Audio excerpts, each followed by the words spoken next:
Yeah, we're talking about early. We're talking about the early families, like earlier than Yeah, RJ. 1931. Yesterday, RJ asked us, who were the formal families that existed in 1931, and I know we got a comment on, I think, the first video. A guy was like, "Was Madison a family? Was Rockford a family?" And then he Yeah, asked, "Was there a Seattle crime family?" So I think, yeah, based on the feedback we're getting, I think it might be a good idea to cover where do we know formal mafia activity existed. We can talk about some of the suspicions too. I figure this would just be kind of an overview.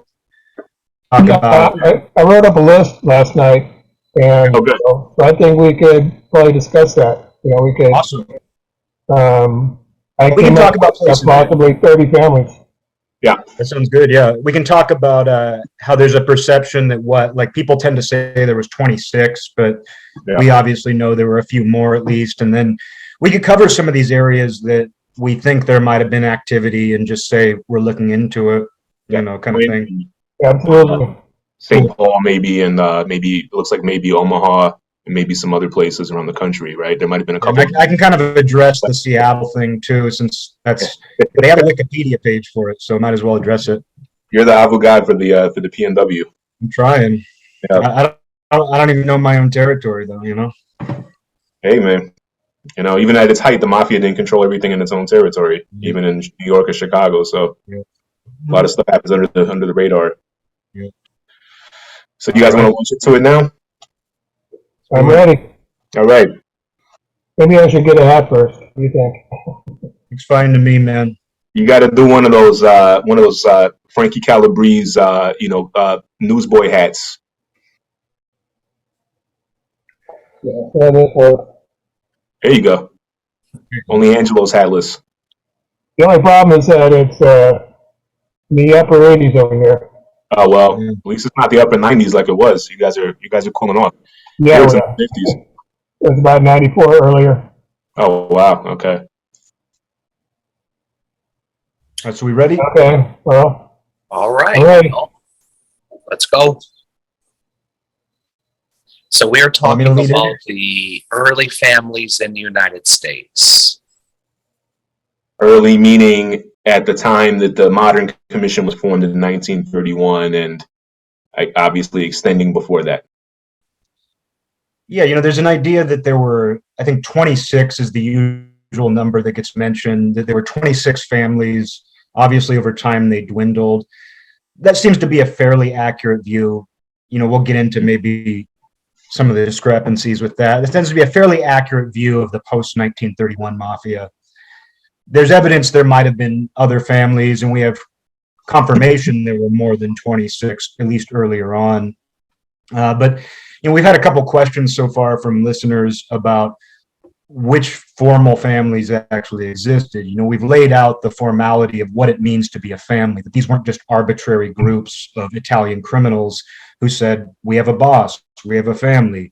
These were recognized within the national network, within this structure that came from Sicily. It was an entire process. And to be a family, it required ratification, and they all followed the same rules. They were part of the same umbrella organization. And so, people are familiar with most of the core locations as far as the U.S. national mafia goes. But this will be a good opportunity for us to branch into some other areas people don't know as much about, including families that people know but have some questions about. We'll just be doing an overview. But hopefully this will kind of lay out the picture of what existed, how far this network expanded, and that sort of thing. Yep. So obviously there are no questions about New York. We know that New York evolved into 5 families. We have evidence that there were 3 families initially, and by 1931 there were 5. By the early 1920s there were 5. But 1931 is sort of like the year zero that people use. Whether that's accurate or not, it's a good year to measure things against. Yeah, it's a good starting point for discussion. Right. Yeah. As we discussed in the first episode of this podcast, I mean, there's a lot of evidence, of course, that details how the mafia and its basic representational structures and dynamics long predated the formation of the Modern Commission in 1931. But I think not just outsiders, but even insider accounts do see 1931 as something of a milestone in a sort of shift, right? Because we talked about it, doing away with the old boss of bosses, the idea that the commission may have been a development out of the old Grand Concilio, but was seen as being something that was innovative at the time, right? It was in some ways a break and in some ways a continuation of older models, right? So there is Mafia didn't start in 1931. And its national sort of coordinating and deliberative body also didn't start in 1931. But, it took a somewhat new form at that point. And I think we can start in the New York area because that is the most familiar to people, but there are aspects of it that are still very mysterious. And there were actually more families than we know of now, even after 1931, because there were what appear to be two New Jersey families. There was the Newark family, which I believe was distinct from the DeCavalcantes. We don't have any inside sources in the early DeCavalcante family, but all of the available evidence to me points to those being two distinct families. They operated nearby. They were based on different Paisani groups. The DeCavalcantes were far more insular and a bit smaller, maybe. But this Newark family existed nearby, and they continued to exist until through the mid-1930s, and there were a couple conflicts in that family that led to them being broken up by the commission and distributed among some of the five families. And so some of the New Jersey crews, like the Lucchese, definitely the Colombo, possibly some of the other New York families, New Jersey crews, actually came from what was the Newark family. And the DeCavalcante family, the FBI wasn't even aware of them until the 1960s. They seem to have operated in the shadow of New York, but were likely their own independent group much earlier than we know. And, from there, we can look around the country, and the Midwest, for example, shows evidence, too, of more families existing there than we previously knew. For example, there was the Chicago family, which everybody knows about, but there were more families there. And do you guys want to speak to that?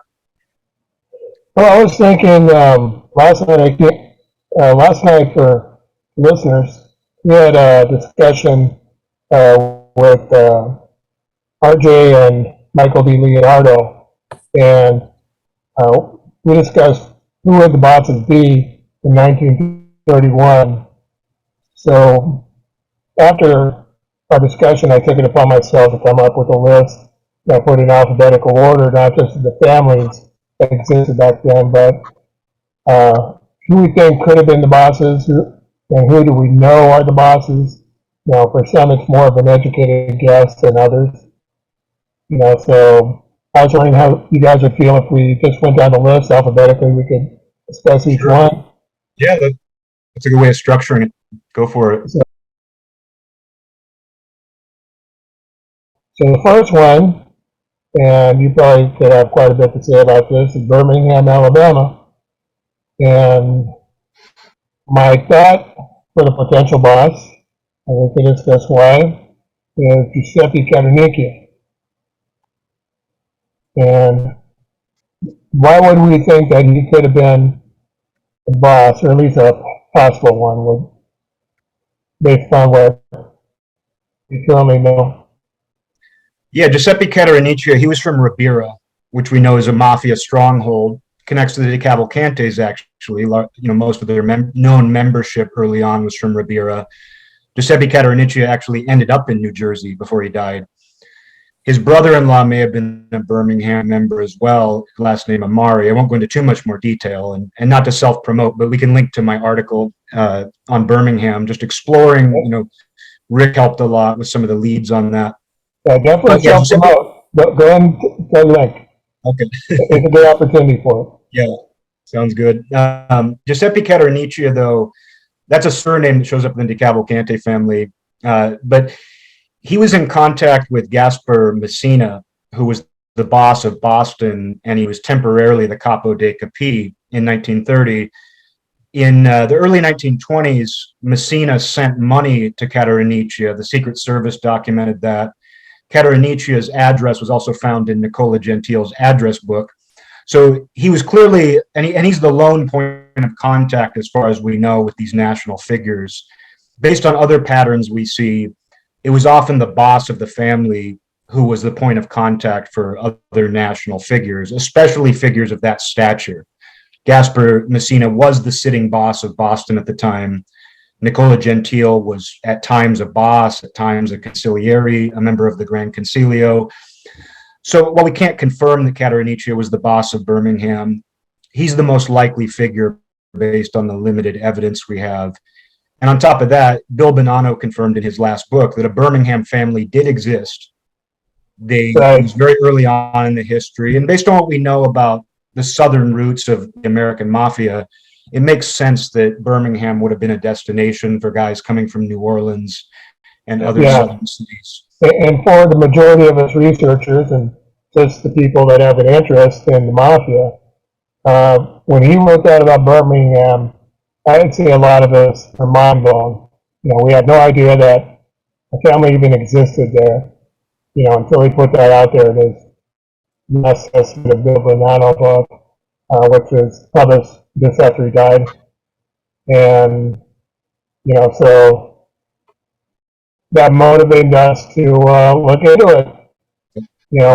What's the story with this family in Birmingham that nobody knew about? Yeah, so we've been able to dig up some material. Yeah, Rick provided me with some great leads. Angelo provided me with some other information. It's evident that guys from Western Agrigento played a role in Birmingham.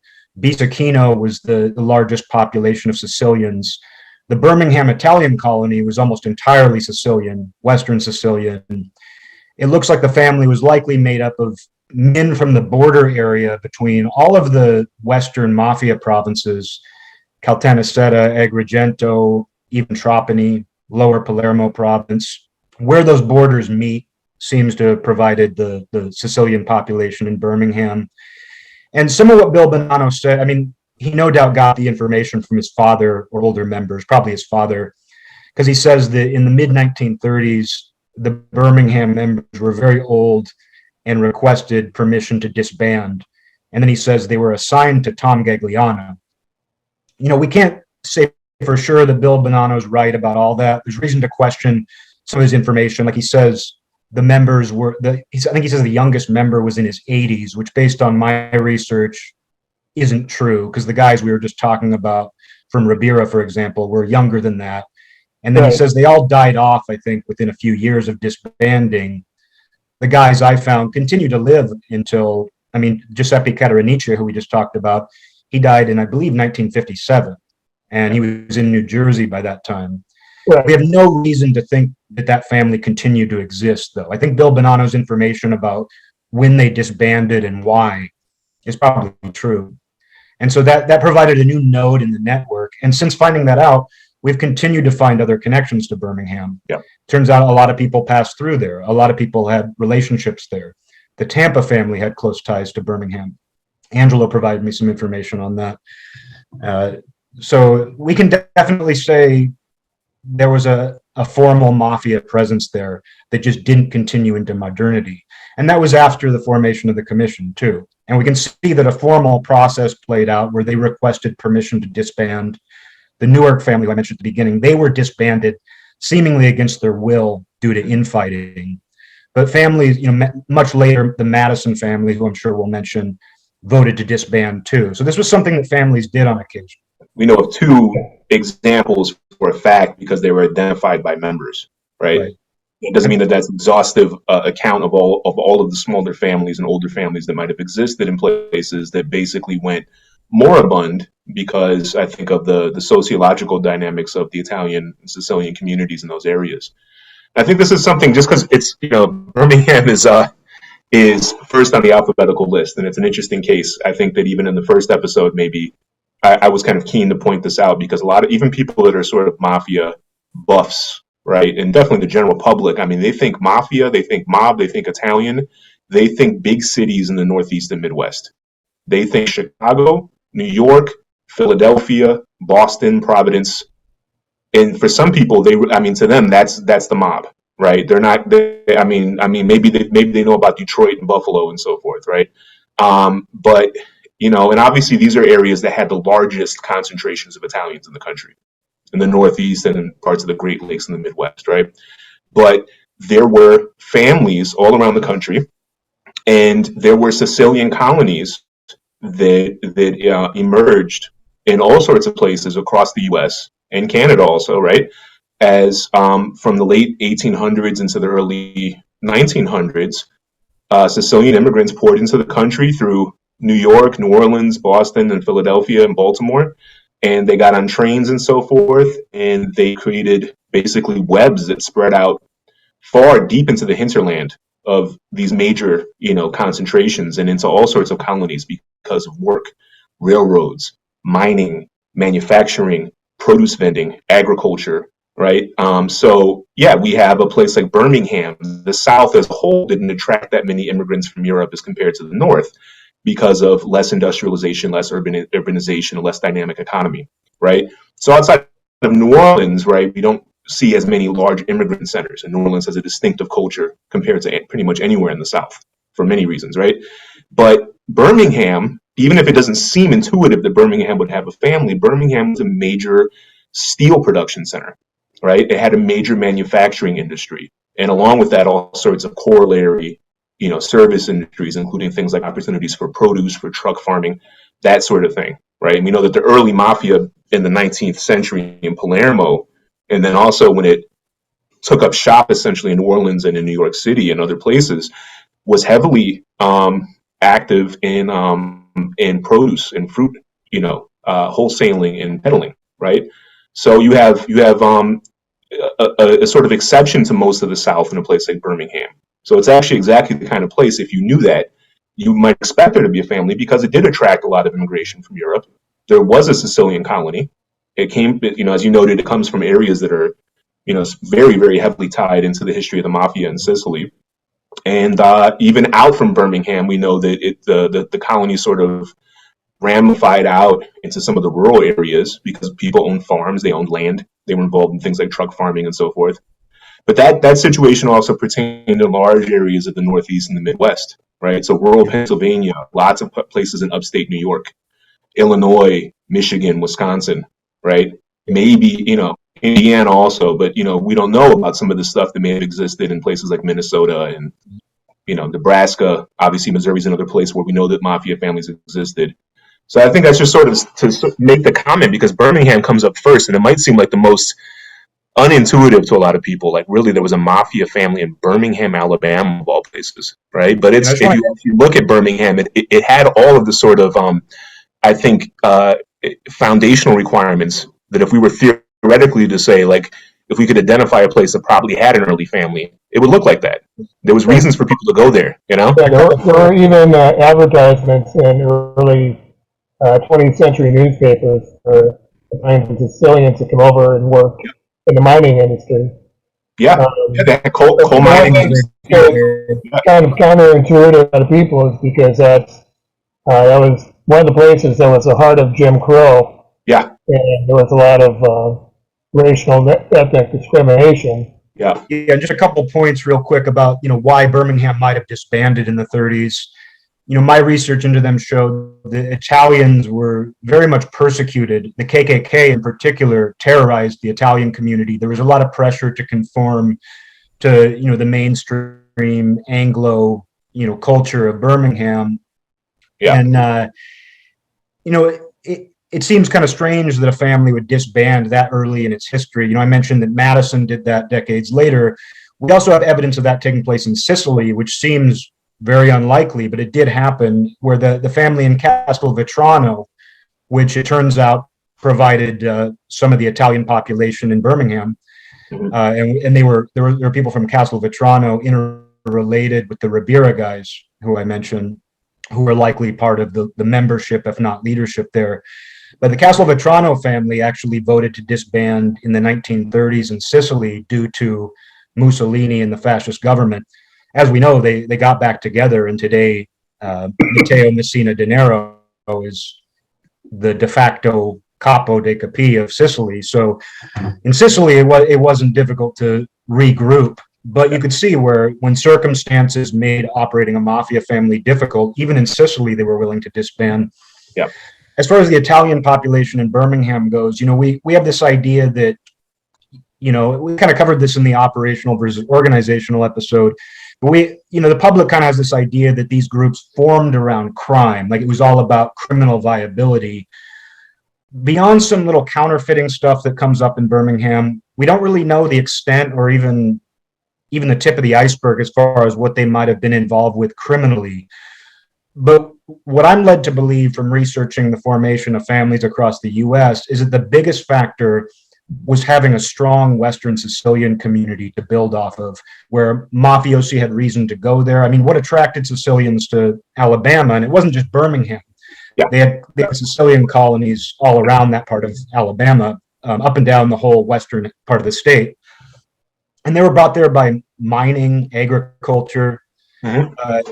The Ribera guys and Castelvetrano guys, they lived in Russellville for a time, which was a remote farming community. So this wasn't a bunch of mafiosi concentrated in even the city of Birmingham. They were there, of course, including these guys. They eventually moved to Birmingham. But agriculture brought them there. Mining brought them there.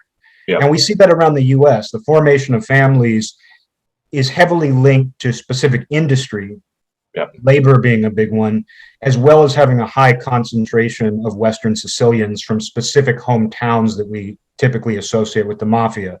And that's very true of Birmingham. And once you see that pattern, you see that's the same pattern that played out around the U.S.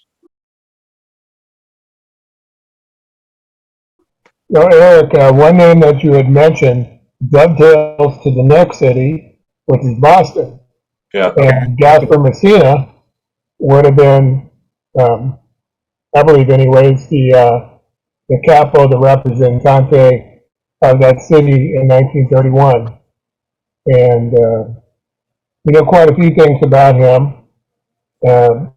He played a significant role as replacing Joe Masseria as the boss of bosses.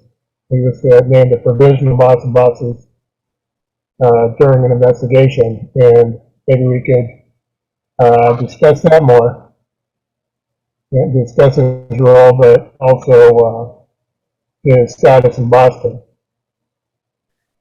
Yeah, well, as you guys outlined in your Informer article, Gaspar Messina was likely a Bonanno member under maybe some of those early bosses, maybe under Shiro. I'm not sure exactly when he left New York, but he was likely part of that family. He was from Trapani, inland Trapani, from a set of towns associated with that family.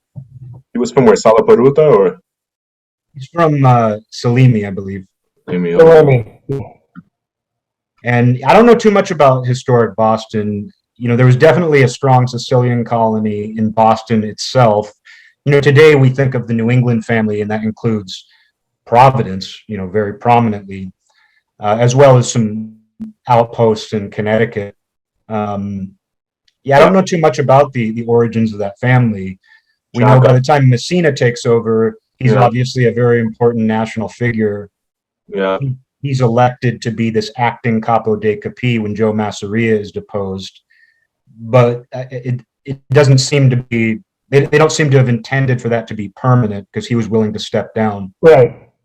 And he had connections to Nicola Gentile as well.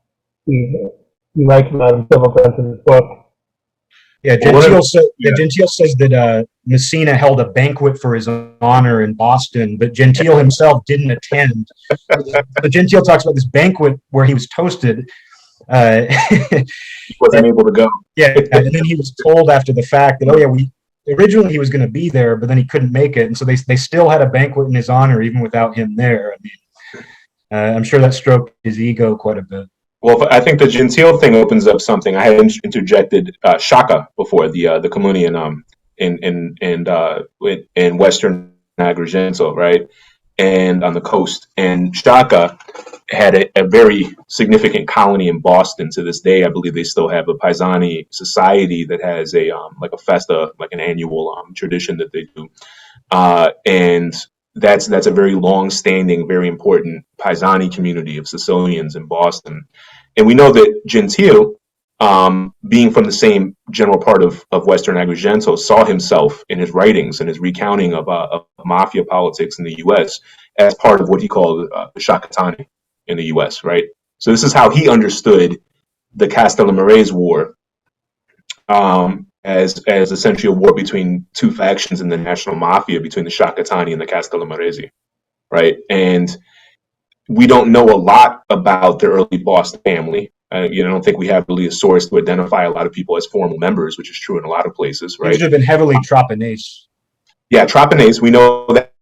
And I would imagine that there was also, just because the Paisani society was large and Shaka as a place that figures pretty heavily in the mafia in general, right? That we can presume there probably would have been members from Shaka also, even if we can't actually specify them at this point. Wherever Shaka shows up, there's typically a mafia presence from there, yeah.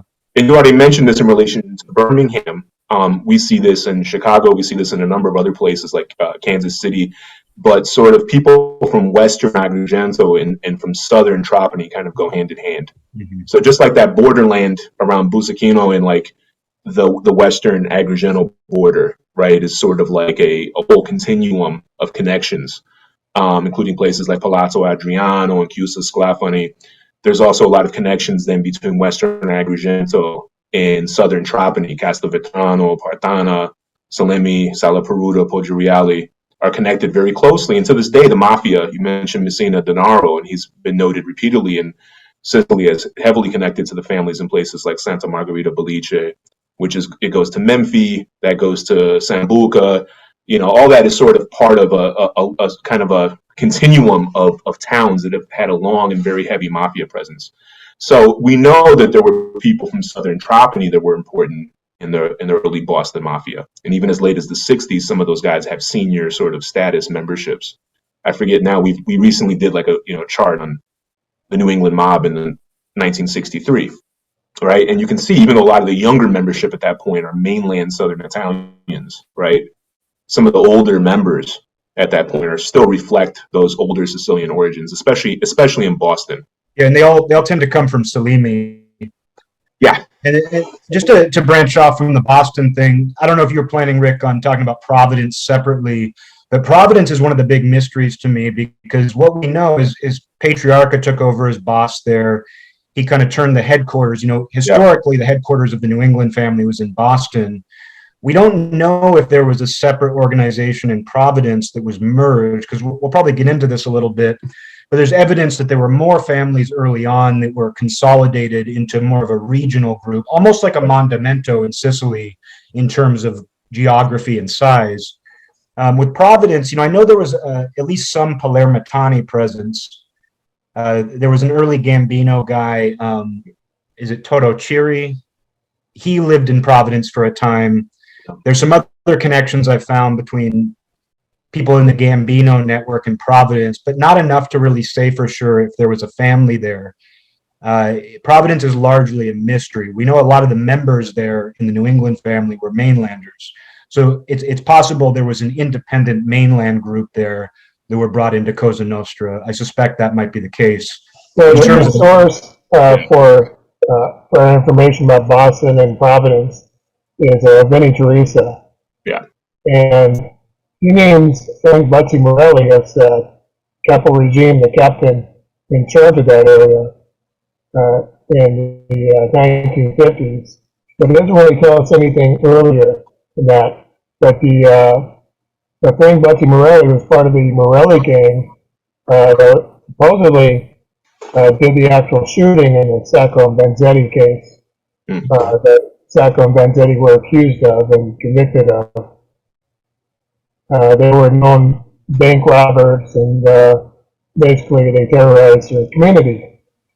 And they may have been linked to the Calabria and Camorra as well. And so they were brought in, obviously, at a certain point, at least Frank Buttsy Morelli was. But we don't know when, we don't know early, we don't know if there was anyone who preceded him in that area or if he was the first. We're a mafia family, like Chicago Heights, that later became a crew of or major families in Chicago. We don't know. Yeah. And I think it's also worth noting that Providence, just in terms of its mob connections, and also I think in terms of the Italian community, I think has been very closely tied over its history with Worcester, Massachusetts. Right. So now we're talking about a different area of Massachusetts. It's not part of the sort of Boston, Yep. metropolitan Ray area. Patriarcha was originally from Worcester.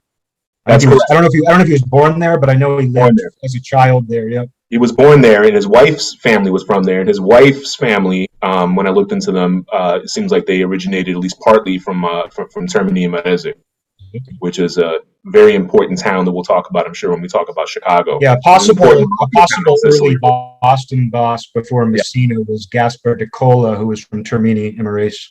So there could be a connection there. Yeah. Yeah, and Vinnie Teresa's family, right? So Vinnie Teresa is our single most important source on the New England Mafia in the early 1960s, as Rick said.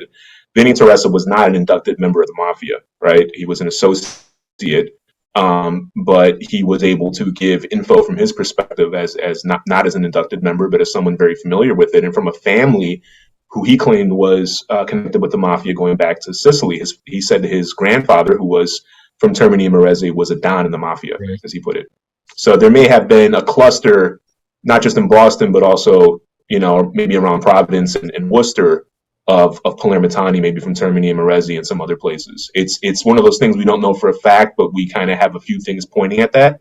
I'd say it's probably on our radar that if we see more info pointing to that, it wouldn't surprise us, Yeah, and to sum it up, basically, there was a definite presence in Boston. Boston seems to have been the original center of the formal New England family. It later branched out. It diversified. Much later, that family is very non-Sicilian. But most, I would say, probably from what we see. So we don't know that there was a family in Providence that was merged, but they probably had, at the very least, there were connections there for sure. Yeah, by the 1960s, the majority of their membership is coming from mainland southern Italy. Right, guys from Campania and from Calabria, and also people from Bari, from Puglia, and some people even from central Italy. I mean, Raymond Patriarca, one side of his family went back to Lazio, which is right next to Campania, but it's most of it is technically not considered part of southern Italy. Buffalo, New York, and the boss was Stefano Mino. You know that, and boy, how do we, right? I mean, it's one of the most interesting and important, probably, individuals in the history of the American Mafia. I mean, the longest sitting boss that we know of, and I don't think there's probably any reason to doubt that he was, right? Yeah, and what's interesting about that too is for obvious reasons, due to Magadino and some important people around him, like the Palmieris, a number of other names, people associate Buffalo with Castellammare del Golfo. But it looks like, I mean, the DeCarlos, the previous boss before Magadino was Joe DeCarlo Sr., and then his son became a prominent figure, many other people. But a lot of the early members that we know of, and even some later, were from Caltanissetta. And Buffalo had a lot of people from Eastern Agrigento, which was kind of its own network, distinct from Western Agrigento. Right. And it bordered with the same area of Caltanissetta, where the DeCarlos came from, and them. So Bella Lunga and Bella Domo. Yeah. And Buffalo, there's a lot of questions about whether there was one organization there or multiple. Griffin, who's a friend of our show, he'll be on here to talk about the Bonannos. He found a document where an informant said that there were actually two families in Buffalo early on that were merged. I believe this source said in the 1930s. I suspect it would have been earlier. Sometimes these sources don't know exactly when. Right. It's possible maybe the different Paesani groups had their own organizations. Interestingly, there's a Magadino tape that supports this, where he talks about when he was elected boss, there were two rival Borgatas. Whether those were factions or actual distinct families is hard to say. Personally, I believe the Utica crew. There was a Decina under the Falcone brothers from Shaka. We're going to get to them. Yeah, okay. Yeah. They're going to be at the last of the list, I think, just alphabetically. Yeah. So, I mean, we could cover that now, unless you want to go alphabetically. because it kind of plays into the idea of multiple families existing in Buffalo. Whether there were truly multiple families in Buffalo proper, whether there was a separate family in Niagara Falls, which we know in the 70s there was a conflict where Niagara Falls was actually its own faction claiming to have its own boss. Right, and I think it's noteworthy to point out that Magadino is actually based in Niagara Falls. Yeah. Yeah. Even though it's considered a Buffalo family. So it's very possible that there was territorial expansion in the 1930s or maybe the 40s or 20s. We're not sure about the timeline, but there is evidence to support that originally it was smaller. And to that is okay. Well, I was going to go on to the next family because I'm sure we'll have a lot to talk about that. One more thought I wanted to add to that. Okay. Finish off, is then they also had, Magadino says that the Buffalo family had a presence in Hamilton, Ontario, going back to the 20s. A lot of those guys, the original guys, were from Ragalmudo in Agrigento, which is that same part of Agrigento that provided Buffalo members, and some of those guys had relatives. So Eastern Agrigento. Yeah. So whether Hamilton was always part of the Buffalo family, hard to say, but they were definitely part of it going back to the 20s, according to Magadino himself.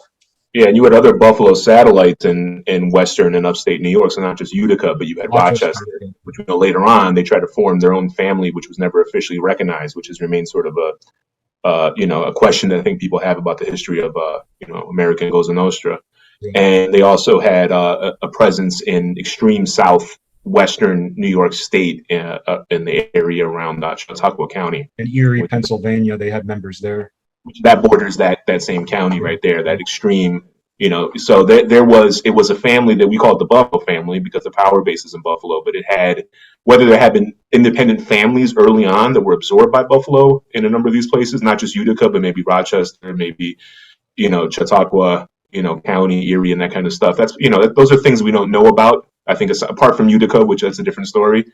Maybe Rochester, but there was a lot of Italian settlement, just like in Pennsylvania, across the state of New York. It wasn't just in New York City and Westchester or Buffalo itself. Right. And Joe Bernardo also mentioned Endicott. Yeah, and Endicott, which is by that's like what they call the southern tier, and along the Pennsylvania border. And that was part of the Pittson family, which we'll get into. But which makes sense because they're right there by that part of northeastern. So there's definitely a lot of interaction with Buffalo. Yep. Endicott's by Binghamton, so people probably know where that is, Yeah,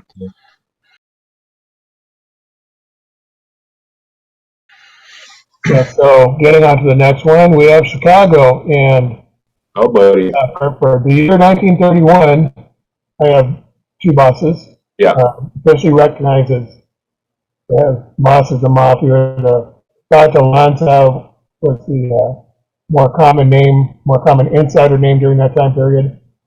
The first one would have been Salvatore Toto Loverde, and followed by Al Capone. Yeah, what we know from Gentile is that sometime by late 1930, and we've suspected, based on the timeline of when the infamous Giuseppe Aiello was killed in Chicago. We know that as of December of 1930, when there was a major meeting with Salvatore Maranzano in the National Mafia, the Gentile specifies that Toto Loverde of Chicago was the representante of Chicago. So at the very latest, right, by December of 1930, he was the official boss of the Chicago family. And then we also know from him and from Joe Bonanno that in May of 1931, Al Capone was recognized by Maranzano as the boss of Chicago. So Loverde is kind of an interesting figure because his tenure as boss seems to be very short. Rick, you said before you thought maybe he was just a sort of acting representante for the family, right? Because he sort of seems like a stopgap person until Capone is in a position where he's able to officially be recognized once the cessation of hostilities happens. I think Joe Bonanno says that Capone and Maranzano, who had been enemies in the Castellamores War, reached out to each other through a phone call, right, directly, and made an agreement, a gentleman's agreement, literally and figuratively, to that Maranzano would have Capone as boss of Chicago if Capone would recognize him as boss of bosses. So they sort of did a handshake behind the maybe behind the back of Laverty. Maybe Laverty knew he was sort of temporary, and that was part of the arrangement. We don't really know. Laverty was after May of 1931. We don't really know what his position was in the Chicago family. He wound up getting whacked out in Cicero later that year, right? So we found that he's interesting because Gentile says that during the hostilities of the Casta-Millerese War, that Toto Laverty was more palatable in the national mafia politics at that time than Capone as boss of Chicago because he was Palermitan, and I was able to verify that he was from Brancaccio, which is a working class.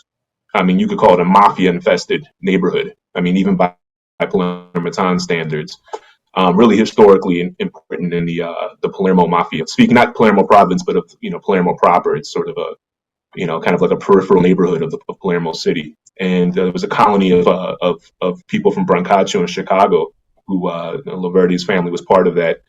And, it may have been it seems like it was a political arrangement. He was a useful guy. I think some people have described him as a puppet boss. I don't think we really know exactly what his arrangement was. Gentile says that he was the official representante while Capone was the real capo, quote unquote. But his tenure, whether it was official representante or acting, doesn't seem to have lasted long, and he didn't live long after that, which was a very, very common finale for your career in the mafia in Chicago. Yeah, life was short. Life was short and brutal. These guys shot for the stars, and many of them burned up. We know from Nicola Gentile that prior to 1931, in the 20s, there was actually a separate, completely formally recognized borgata in Chicago Heights, which would later become a decina in the Chicago family, a crew. Yeah. Frank Laporte was a famous captain of that crew. But there was actually a separate Chicago Heights family led by Sicilian leaders. Some of them were from Kokomo. There was an earlier guy who was involved in politics, San Filippo. He was an alderman in the town of Chicago Heights. And a pharmacist, very much a traditional Sicilian mafioso, a pharmacist and a politician. There you go. And he was a distinguished member of the Italian community across northern Illinois. There was in the 1920s, there was a newspaper article not an Italian newspaper, in one of the regular papers in Rochester that was talking about an important wedding that involved Sicilians from Chicago and Rockford, of like really distinguished professional families. One guy was like an engineer in like the water department or something, and one guest was Antonino Sanfilippo, and the other guest was Filippo Piazza, who we don't know. He's probably his underboss, and he's the guy that when Sanfilippo got killed in the 1920s, Filippo Piazza, who was from Kokomo, where the majority, I think the great majority of Sicilians in the Chicago Heights area were from Kokomo. Sanfilippo was from Lacari, which is not far away. And just to show that Chicago Heights, even though it was in the shadow of the Chicago family at that time, it was a politically distinct entity, because Gentile talks about recruiting Filippo Piazza for help saving a guy's life in Chicago. So he went and he contacted the bosses of Milwaukee and Chicago Heights for help with this member who had a death sentence, or this associate with a death sentence. So there was a Chicago Heights family. It seems like the leadership was killed off in the 1920s, and presumably either at that time or shortly thereafter, they were consolidated with the Chicago family. And that consolidation is something that will come up here. There's evidence that it took place in a few different places. It appears that Chicago absorbed Chicago Heights based on the decina there later.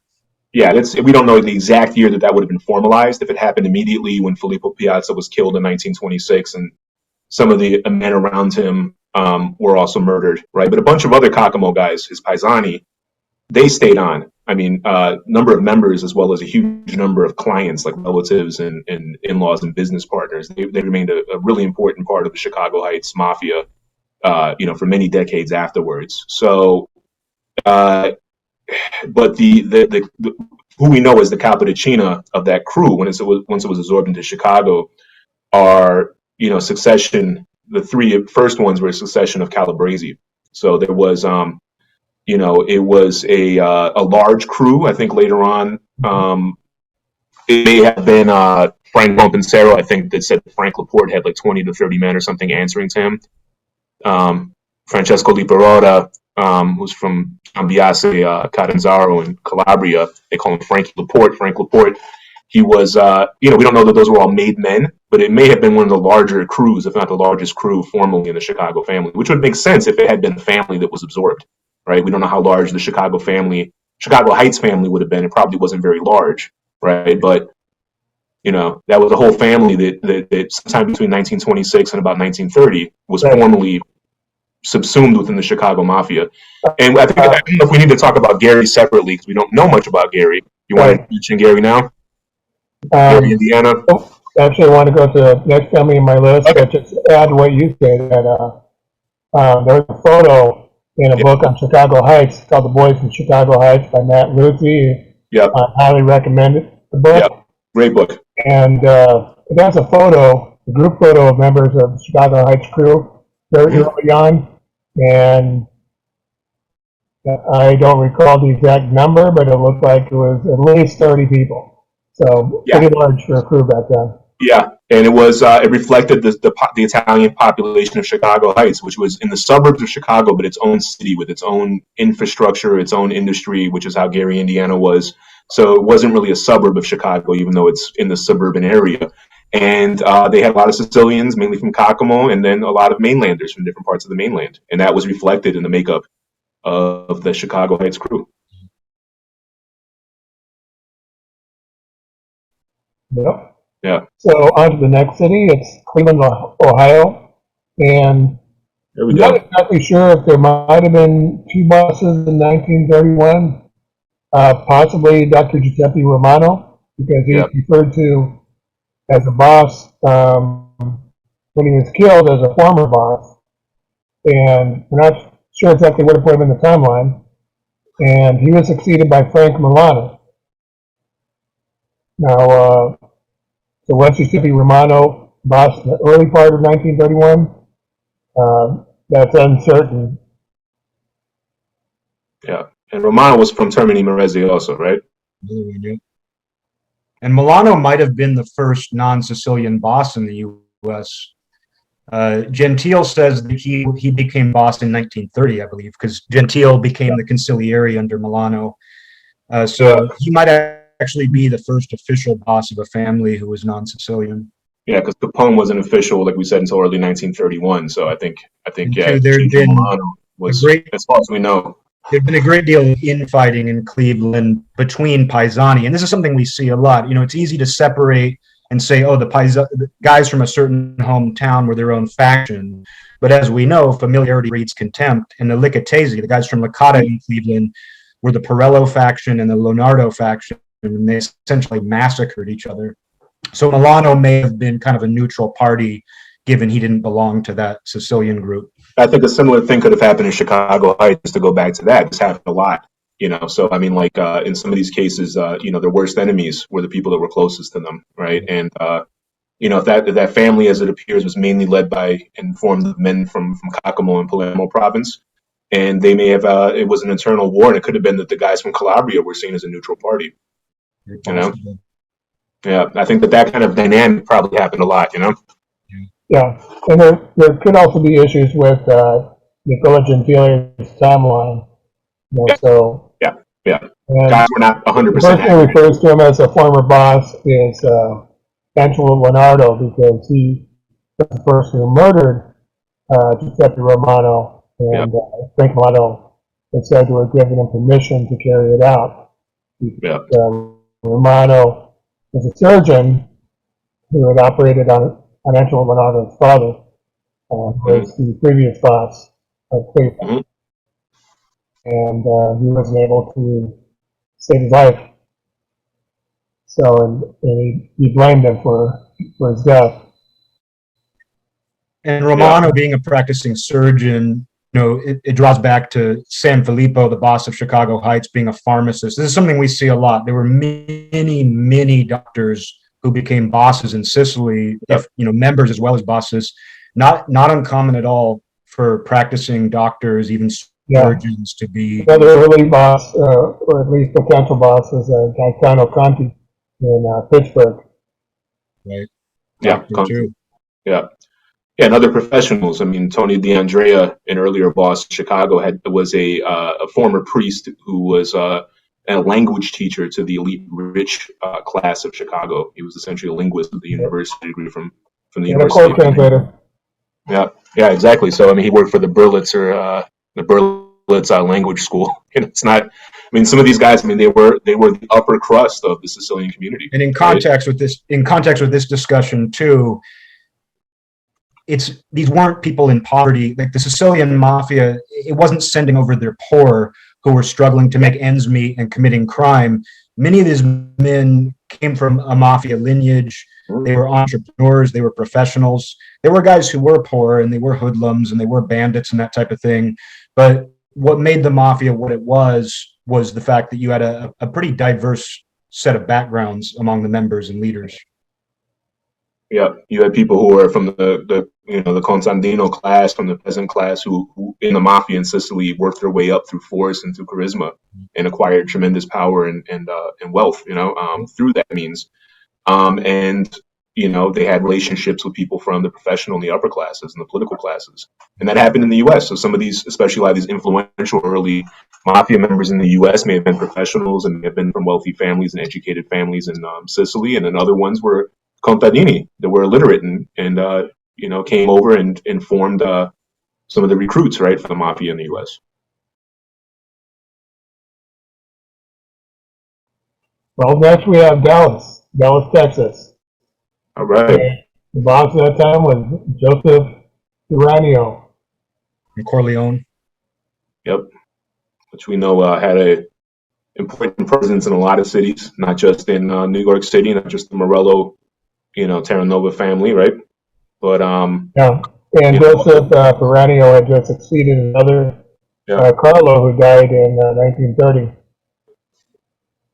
And the Piranhos had previously lived in New Orleans or elsewhere in Louisiana. I mean, almost anybody who was I believe they did early on. Came through Louisiana. Some of them came to New York also, but mostly through Louisiana. According to some sources, the family in Dallas started around 1911, give or take. And so Carlo Uranio would have led the family for about 20 years before his brother took it over. I suspect they may have been older. We know Giuseppe Morello, the future boss of his own family and the boss of bosses in New York. He had spent time in Bryan, Texas, which is a rural area, or at least it was, outside of Dallas. Yeah. And there was a Corleones colony there, and there was a figure. We don't know if he was a boss, but he was a figure of some importance with mafia connections in Corleone. I believe his name was Michelangelo Gennaro. I might be getting that wrong, but it's something to that effect. Yeah. His first cousin of the same name was identified as the boss of Corleone at one point. So there was a Corleones mafia presence there before the Pereños became bosses. Yeah. So there may be a longer history there. I know, as one of you mentioned, there's a strong New Orleans connection, obviously, with Dallas. Dallas is one of those families that managed to sustain itself with bare bones membership. They brought in some Calabrians who had their own connections, but they maintained at times about 10 members. At one point in the 50s, they dwindled to as low as 3, according to one source. Maybe they had more we don't know about, but they were a very small family who sustained itself for a relatively long time, kind of like Birmingham, similar environment. Not much they could do. The local environment wasn't terribly hospitable to Sicilian mafiosi, but they stayed in the network. They stayed recognized. Yeah, a confidential informant, I believe, told the FBI in the 1950s that the Dallas family was never able to sort of scale up in terms of like criminal racket operations the way that the mafia did in more notorious cities. Even though Dallas was a large city, some of these were not large cities. Dallas was a major city because its Italian population as a whole was small, and criminal rackets were entirely controlled by non-Italians. And they appear to have had a small selection of members in Houston, although some of that is murky. We don't entirely know the history there, but Houston did have a presence of underworld figures connected to the Dallas family as well. Yeah, and Bryan, which I don't know if today it's part of Robertson County. I think the county borders have changed in that part of rural Texas over since like the 1920s. So East Texas people don't come after me. But But it's one of these places that would really seem counterintuitive. I guess people could say, well, yeah, Houston, Dallas, those are big cities, right? But that area around Bryan, Texas, and the rural hinterland around it, which was a major agricultural area, had a really, significant Sicilian colony spread out throughout there. Any of us who look at Mafia genealogy, Corleones especially, but also other groups, including like from Trapani, we'll see, in Chicago, you have a bunch of people that at some point had lived in Bryan, Texas. So it could have been. According to your point earlier a few moments ago, Yeah. you talked about economic opportunities. So Yeah. it's interesting. Nicola Gentile, who we mentioned before, he was involved in a drug trafficking ring in 1937 before he fled and left the country. And part of their ring were multiple members of the Dallas family, members or associates, as well as other families around the country, but they played a big role, probably a larger percentage than other families. Yeah. I mean, that goes to show they could be a small family. They may not have a lot of criminal operations, so they don't look like what we think the mafia should look like, maybe, right? Based on a lot of popular assumptions. But they're part of this network. Even if they only had one member, that member would be the network, would be the local representative of the mafia in that area. And people from other families and other cities, or even from Sicily, would have a person to touch base with, right? So if they only had 10 people in 1937, we don't know the exact number, right? That might seem like they were just, in the Sopranos cliche, they were just a glorified crew. But that's not how the mafia saw them. Even guys in big cities like New York or Chicago wouldn't have seen them that way. Well, they would have known them small, but they would have recognized them as members, and they would have treated them the same as a member anywhere else. This is an important point relevant to this entire discussion, is that Leonardo Messina, who was a member in Caltanissetta, he said in Sicily, a family required 10 members in order to be recognized as a family. So that should inform us about the formation of U.S. families. And Dallas being bare bones in terms of membership, it seems like they had just enough to get formal recognition. And then when Joe Savello became boss, I believe in 1957 or around there, whenever Joe Pereño died, he may have just had a handful of members under him. Yeah, he was still the recognized representante of Dallas. But I think that they reflected the community and the sort of need and the kind of opportunities that existed there. I mean, they didn't scale up. There wasn't a large Italian community. They didn't have a lot of other Italians apart from Sicilians to sort of recruit and expand, right? Apparently, and no, there were a number of but more in Houston, right? And Dallas proper. Dallas too. Yeah, that's important because I mean, like, we don't want to maybe get into too much of this, but Houston may have been a crew of Dallas. It may have been its own family at some point, or it could have been a mainland or criminal organization, as we know, was absorbed into the mafia in many places in the U.S., right? Of 1931, depending on the source. Traditionally, it's believed that Joseph Zarelli was the boss in 1931, but according to other sources, it might have been William Blackville Tocco. Mm-hmm. And we have to ask who the sources are. Obviously, we have to do that in all these cases, right? Scott Bernstein, a friend of the show. Scott's obviously the guy when it comes to Detroit. He insists that Tocco was the boss for a time. Some of the other people who were around then, like Joe Bonanno, I don't think they mentioned that. But Scott had access to Tony Zerilli, Joe Zerilli's son, and he's talked to former members and that sort of thing. So, he says Tocco was the boss. I don't know enough about Detroit to comment one way or another, but those two guys, weren't they brothers-in-law? Yes, they were. I mean, they represented the same interests at the very least. They were part of the same faction, related, both from Terracini, which informed a lot of the Detroit membership. So if one was the boss or the other one was the boss, I think we can say that they were working together. Yeah, Terracini was considered the elite town operating in the city of Detroit. And in St. Louis, according to one source also. As well as St. Louis, but in Detroit, that had the most prestige. Yeah. Other cities didn't quite match up in terms of prestige. There's some questions, too, about other parts of Michigan, like Flint, for example. Yeah. There was a network of Trapanese guys who, I have some questions about that. I've been looking into it. When it's coming up. Okay, there we go. And I don't know if at Flint we can also talk about some other Michigan stuff, which is much more speculative, right? There's several places in Michigan that I think would be red flag places to keep an open mind about early families, or at least crews of either Chicago or Detroit, depending on Western versus Eastern Michigan. There was definitely Sicilians and definitely Mafia and bootlegging activities in different parts of Michigan. It wasn't just Detroit. Uh-huh. Yeah, a lot of industrial towns.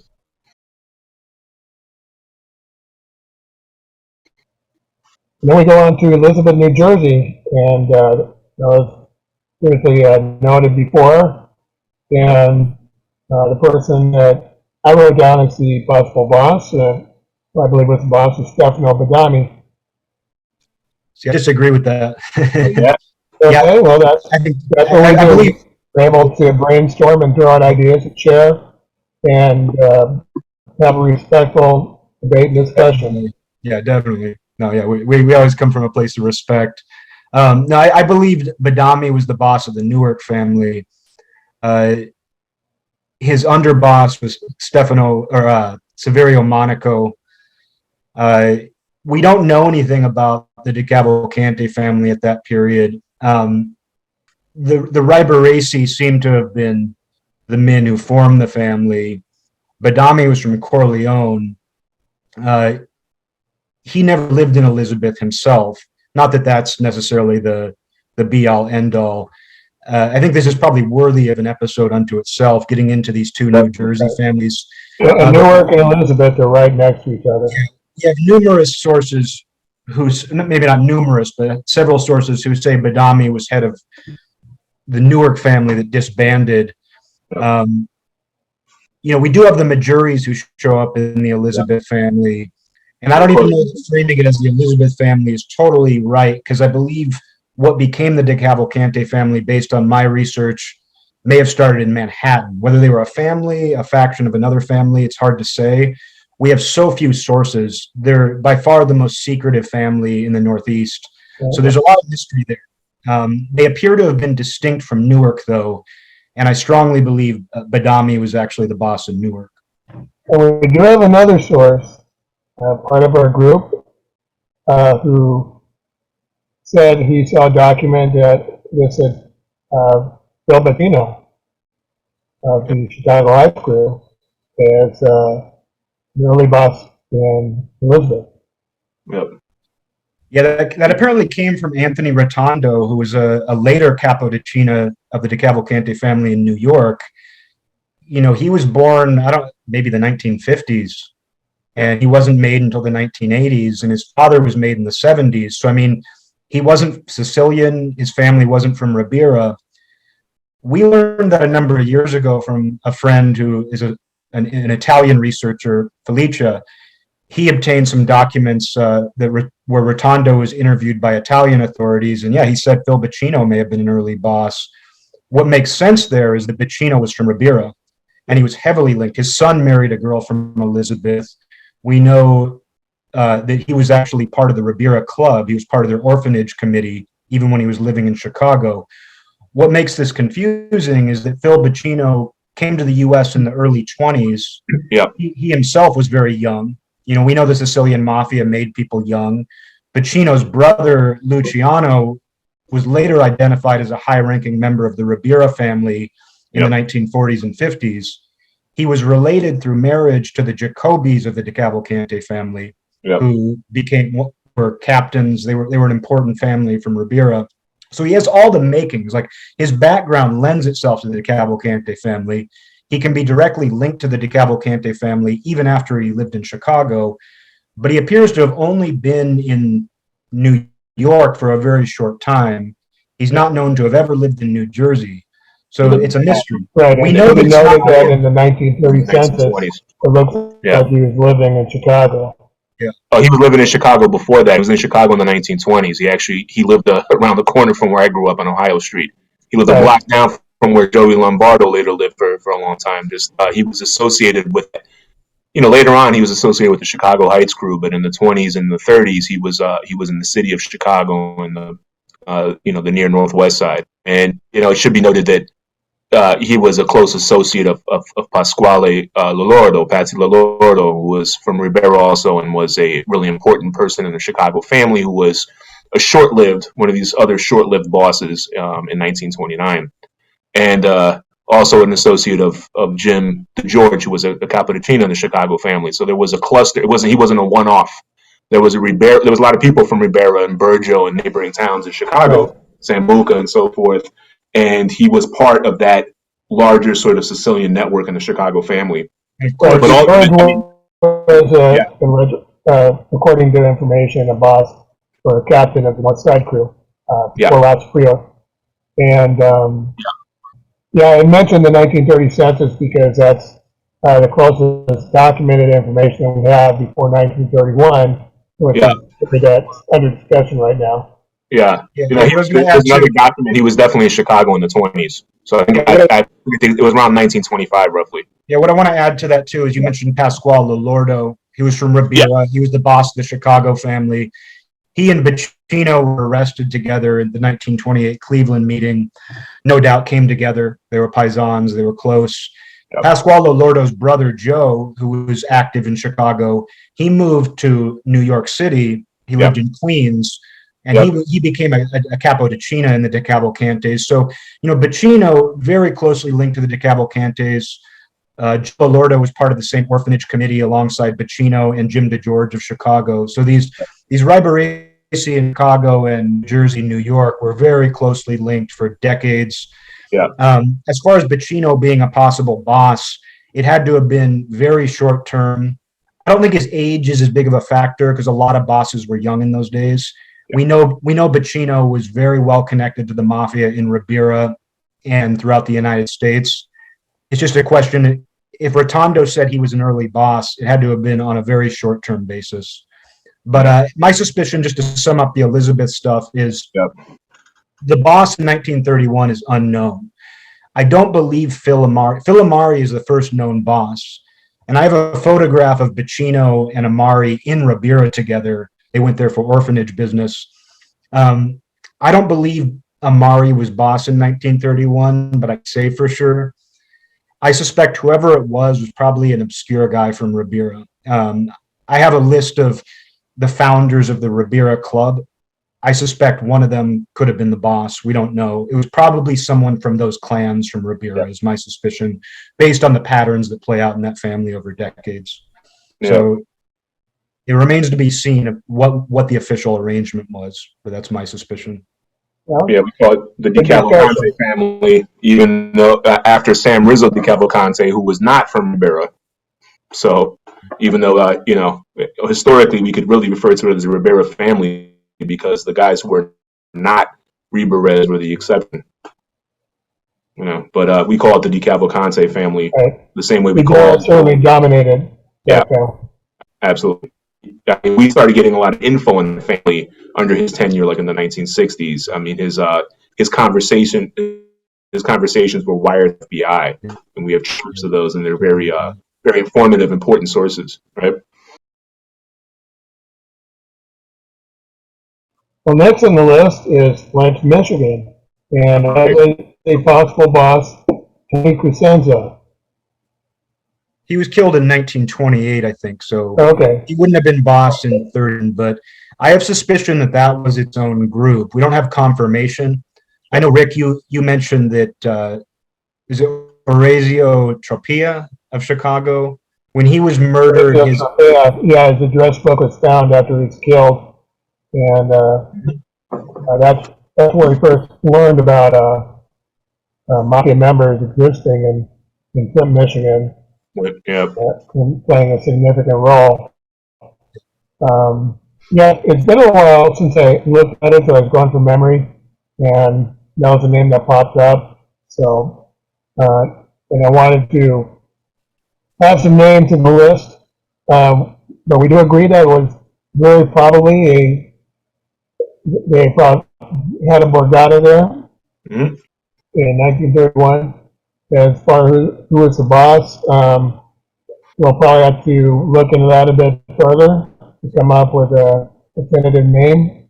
It might have been merged with, I suspect that by 1931, they were merged with the Detroit family. What we know of the earlier Flint, because when Tony Cosenza was killed, he was head of a fraternal society based on people from San Vito Lo Capo, which is northeast of Castellammare, or northwest of Castellammare del Golfo. It looks like a lot of the Flint Saginaw guys were from Monte San Giuliano, San Vito Lo Capo. Some of them ended up in California, San Jose and LA, or San Jose and San Diego. So it seems to have been its own Paisani network. And we know that those networks often played into distinct organizations. So it's something we'll dig into in the future, but I think it's worthy of inclusion here. Yeah, next up on the list, we have Gary, Indiana. And the name that came to mind for me was Paul Palazzolo. As far as we can surmise, right? I mean, so Paulo Palazzolo from Tennessee in Palermo, a place that figures in the Mafia in Detroit, St. Louis, Chicago, at least. It's next to Terracini, which we've already mentioned as having been really important in both Detroit and St. Louis, and that the exact same area of Western Palermo province. And Paulo Palazzolo was another attendee at the 1928 Hotel Statler meeting in Cleveland.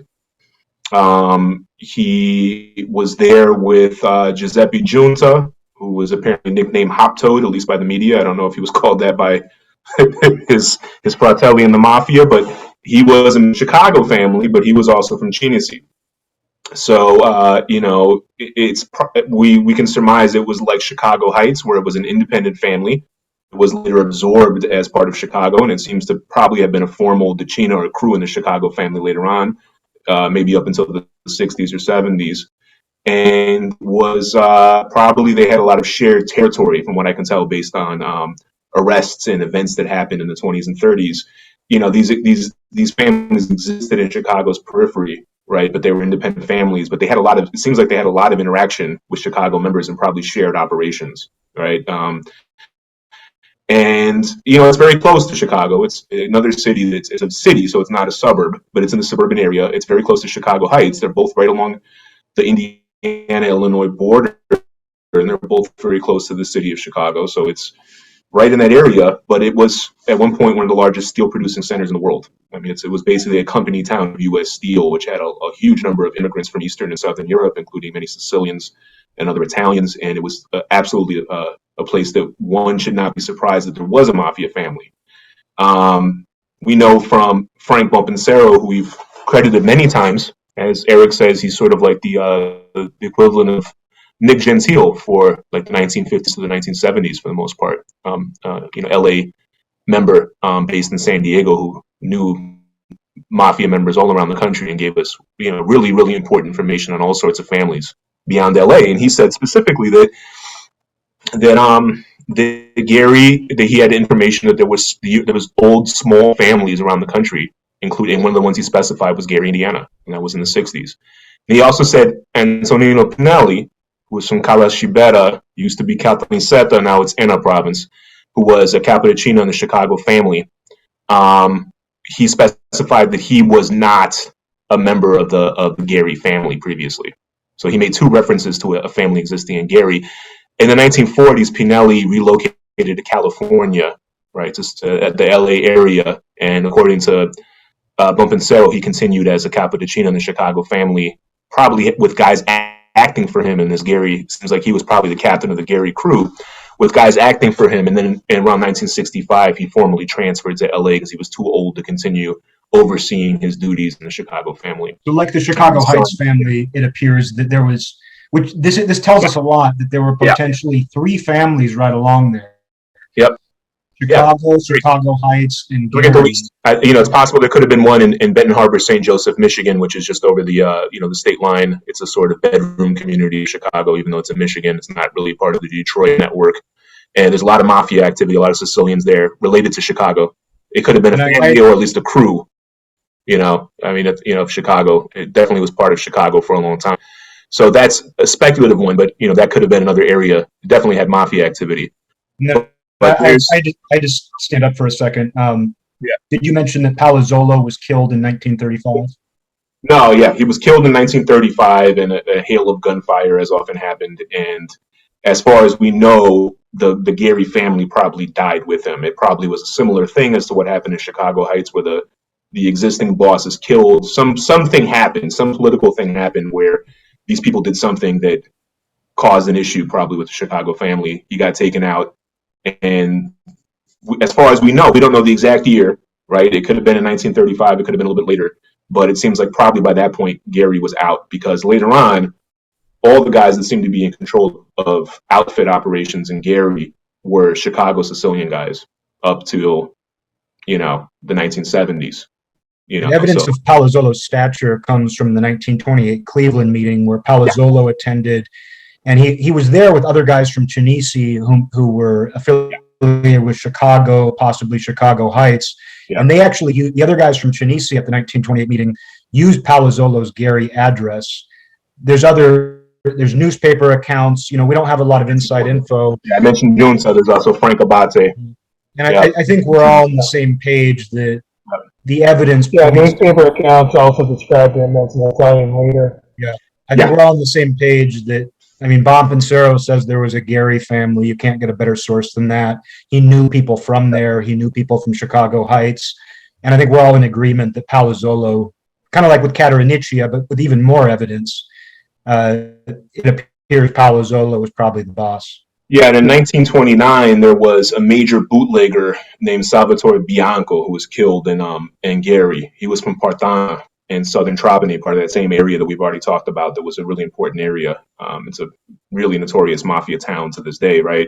And he was described at the time when he was killed as being the local president in Gary of the Unione Siciliana, which it's hard to say if they actually meant the formal Paesani society that was headquartered in Chicago, or as often was the case in the local papers in the 20s, if they were using it as a synonym for the actual mafia. And as in the case in Chicago, it could have been both. So it's possible in 1929 that guy might have been the boss. We don't really know, right? He was somebody important. He was clearly a mafioso. And Paolo Palazzolo's wife's family was from Partana also. They were the Casa Biancas. And they were connected to both Gary and Chicago. So there was, Paolo Palazzolo is the tip of the iceberg. There was probably other Sicilians, and it seems like maybe some mainlanders from Bari and Calabria that might have been part of their network or their family also. Yeah, needless to say, there's a lot of information out there to give much of a history. There isn't. Mafia in that city. Yeah, it's not, aside from Pinelli being confirmed as a capo di Cina by Bonpansero, I don't think we even have formal, this is often the case with a lot of Chicago stuff, we don't really have a formal confirmation that the Gary operations of Chicago later were actually at the Cina of the Chicago family. I think that it's pretty clear they probably were, because Pinelli was a captain, and, that's where he was based, right? But with a lot of these things, we don't have. We have to connect the dots ourselves, and we're careful to say when it's our own inference, right? Or even when it's speculation, but it's informed speculation. It's not just conspiracy theorizing, right? But there was definitely a Gary family. We'll be getting more information. We'll see how that turns out. Some things in the works. Yeah. We have Kansas City, Missouri. All right. And the name that came to my mind at that time was John Lazia. What's the surname on that? Lazia. Not familiar. That's the spelling that was used in the newspapers, most books. I believe the correct spelling of his name was Lazio, but that's the name he apparently went by. Yeah. Well, Gentile confirmed that he was the boss of the Kansas City family. Was that correct? Because Gentile himself was the boss of the Kansas City family for a while. Right. It seems to be up to around 1925. Yeah. And there's some conflict with that because he also named Apollo Di Giovanni as boss a few years earlier, and he lived until 1929. So what happened to him? That's a mystery. Yeah, and he had a couple of brothers. Yeah, his brother became a boss for a time as well. Giuseppe Di Giovanni, am I right? There was three of them, I think, that were in the mafia. That's what law enforcement sources tell us, but Yep. we don't have that confirmed. Yeah, we don't have a member confirmation, so we don't really know for sure. Like we don't know 100% with Palazzolo, but it seems pretty clear. But in Gary, right? But so, yeah, but Gentile did say that what's his name again, Lazio? Johnny Lazio. Yeah, that he did say at some point he was boss, right? I think I remember seeing that somewhere, but I could be mistaken. I don't know that Gentile identified him, but Yeah, I don't remember that. yeah, Gentile's info his Kansas City info is very much focused on the 20s when he was living there. Because otherwise, who would the other candidate be for boss in 1931? Would it be Joe DiGiovanni? It could be Joe DiGiovanni. I mean, that's another possibility. Yeah. There's another source later on which indicate that Lazio was in charge of certain activities, but not necessarily the boss. So yeah, we don't know the accuracy of that, and we don't have a set of dates for that either. Yeah, but I mean, obviously and this is another family that even people that don't think about the mafia much outside of the big northern cities will still know the Kansas City because they know about the casino stuff, that they were a small but, really rough family also, so they weren't like some of these other families where they didn't have a lot of criminal activity. Kansas City seems to have had a relatively small membership, but it persisted, maybe up till today, at least up until the 1980s or 90s. And it was, we're very connected to Chicago and St. Louis. Absolutely. Because, those families were all under Chicago as the local avogad, a bunch of families, the representative for them on the commission. Right. And but they also had paisani. Actually lived in Chicago for a while. Yeah. Well, they were from Cosa Sclafani, which is one of these towns that has a lot of people in Chicago, and probably connected to the Giovanni's from Palazzo Adriano, which neighbors Cosa Sclafani, and who figured in Chicago Heights and in Chicago both. Yeah, they lived in an area near what is called Death Corner. Milton and in Oak, I believe, right? Right. At that time. Little Sicily, they got replaced by the Cabrini Green housing projects and is now something else entirely. It's all condos and stuff. Yep. Yeah, aptly named Death Corner. And a couple dozen people, I think, got killed there. So, yep. Yeah. They wouldn't go by without somebody losing their life. Yeah. Yeah. So, yeah, a lot of connections, and they had other membership from places in southern Trapani and in western Agrigento, like Sambuca and Castelvetrano, which we know were really important in Chicago, as well as a number of other places, like the same general area in Dallas, maybe New Orleans, some other parts of the country also.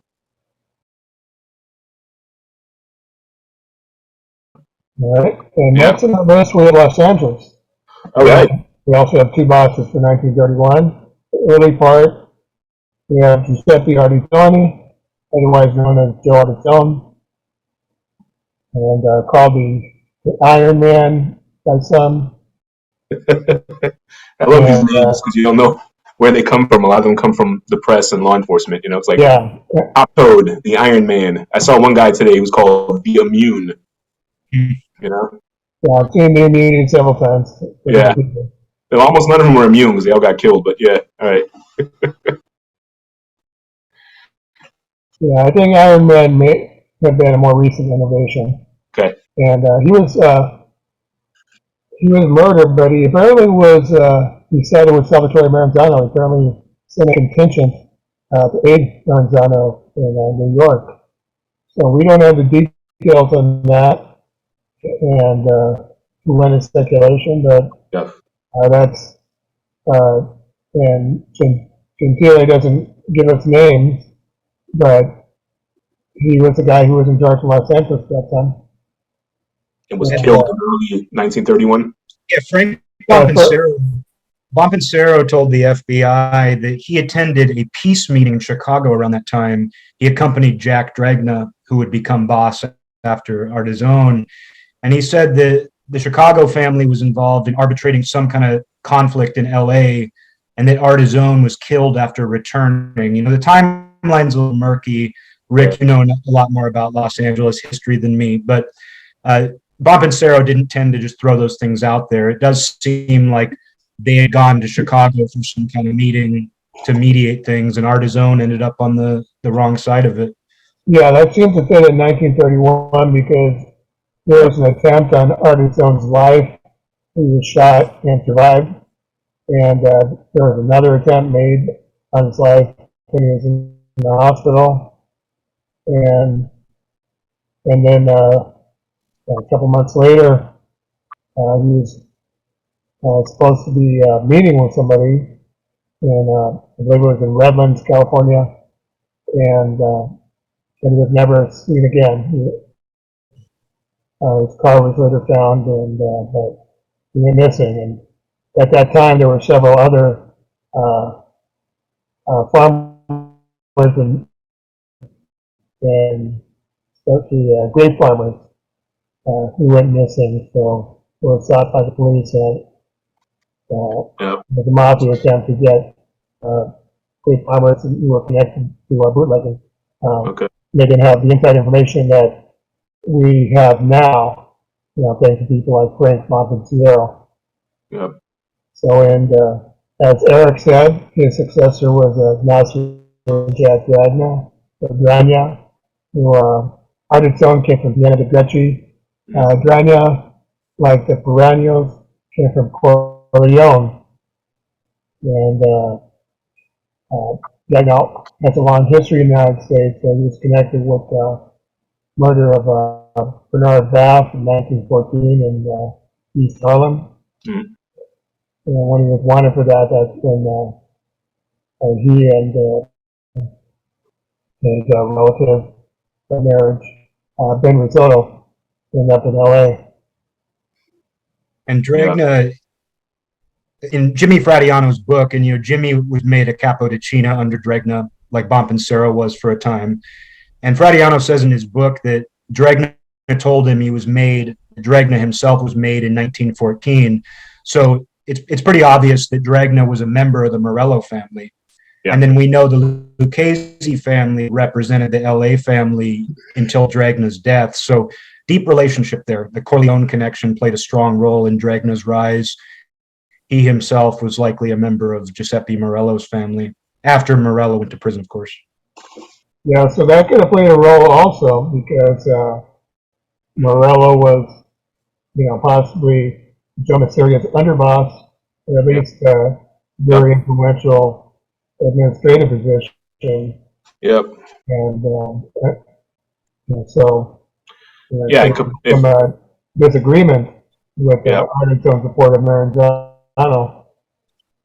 Yeah, I mean, that's another thing to think about, because if Artizone was supporting Maranzano at that point, and Dragna was was probably sympathetic, if not a loyalist, to maybe the Masseria Morello, group. Capone, before he was boss of Chicago, was also a capo di Cina in that family, and was one of the principal enemies of Maranzano in the Castelmares War.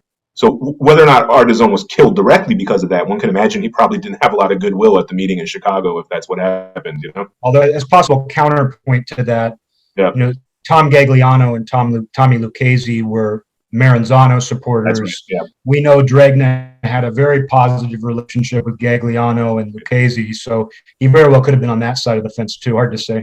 Yeah. When Nicola Gentile didn't call it the Castellamarese versus Corleones War, he referred to his side, Masseria side, as the Shakatani from his own point of view as a guy from Agrigento, right? There's a lot of questions about, because we don't really know how the Agrigento guys factored in overall. Or Corleone, right? Because clearly there were some Corleone guys that may have been with Maranzano and some that were against him. It might not have been like a neatly Paisani network sort of thing in terms of loyalties.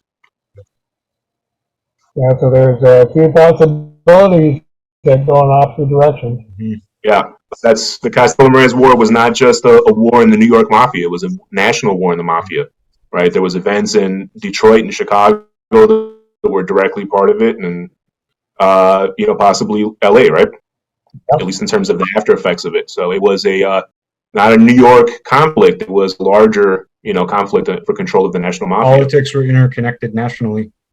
Yeah, and sometimes it's hard to make a distinction between what was a purely local dispute and what was a national dispute. Yep. And I lean towards them meeting in the middle somewhere. Yeah.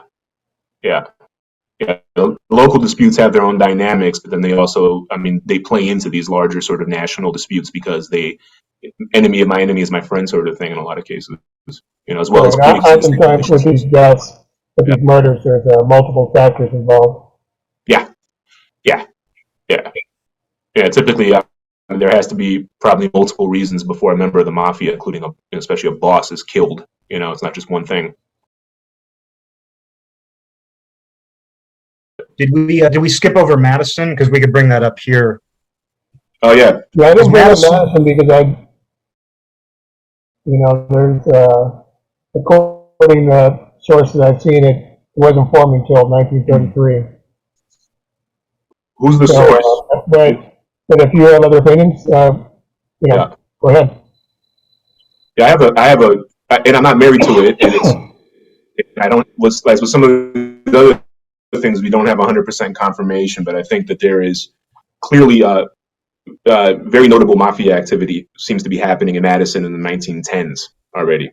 And this is not like a law. There's nothing deterministic about this, right? But my general tendency is that I think that within about 10 years at the most of a Sicilian colony being established in the city, like a real Sicilian community, a mafia, organization probably emerges if it does.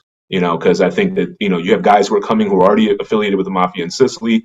They're creating networks. They're installing themselves within networks. They're using those networks to their advantage. Within about 5 to 10 years, you already have a Sicilian business community, paesani networks, clubs forming and societies forming.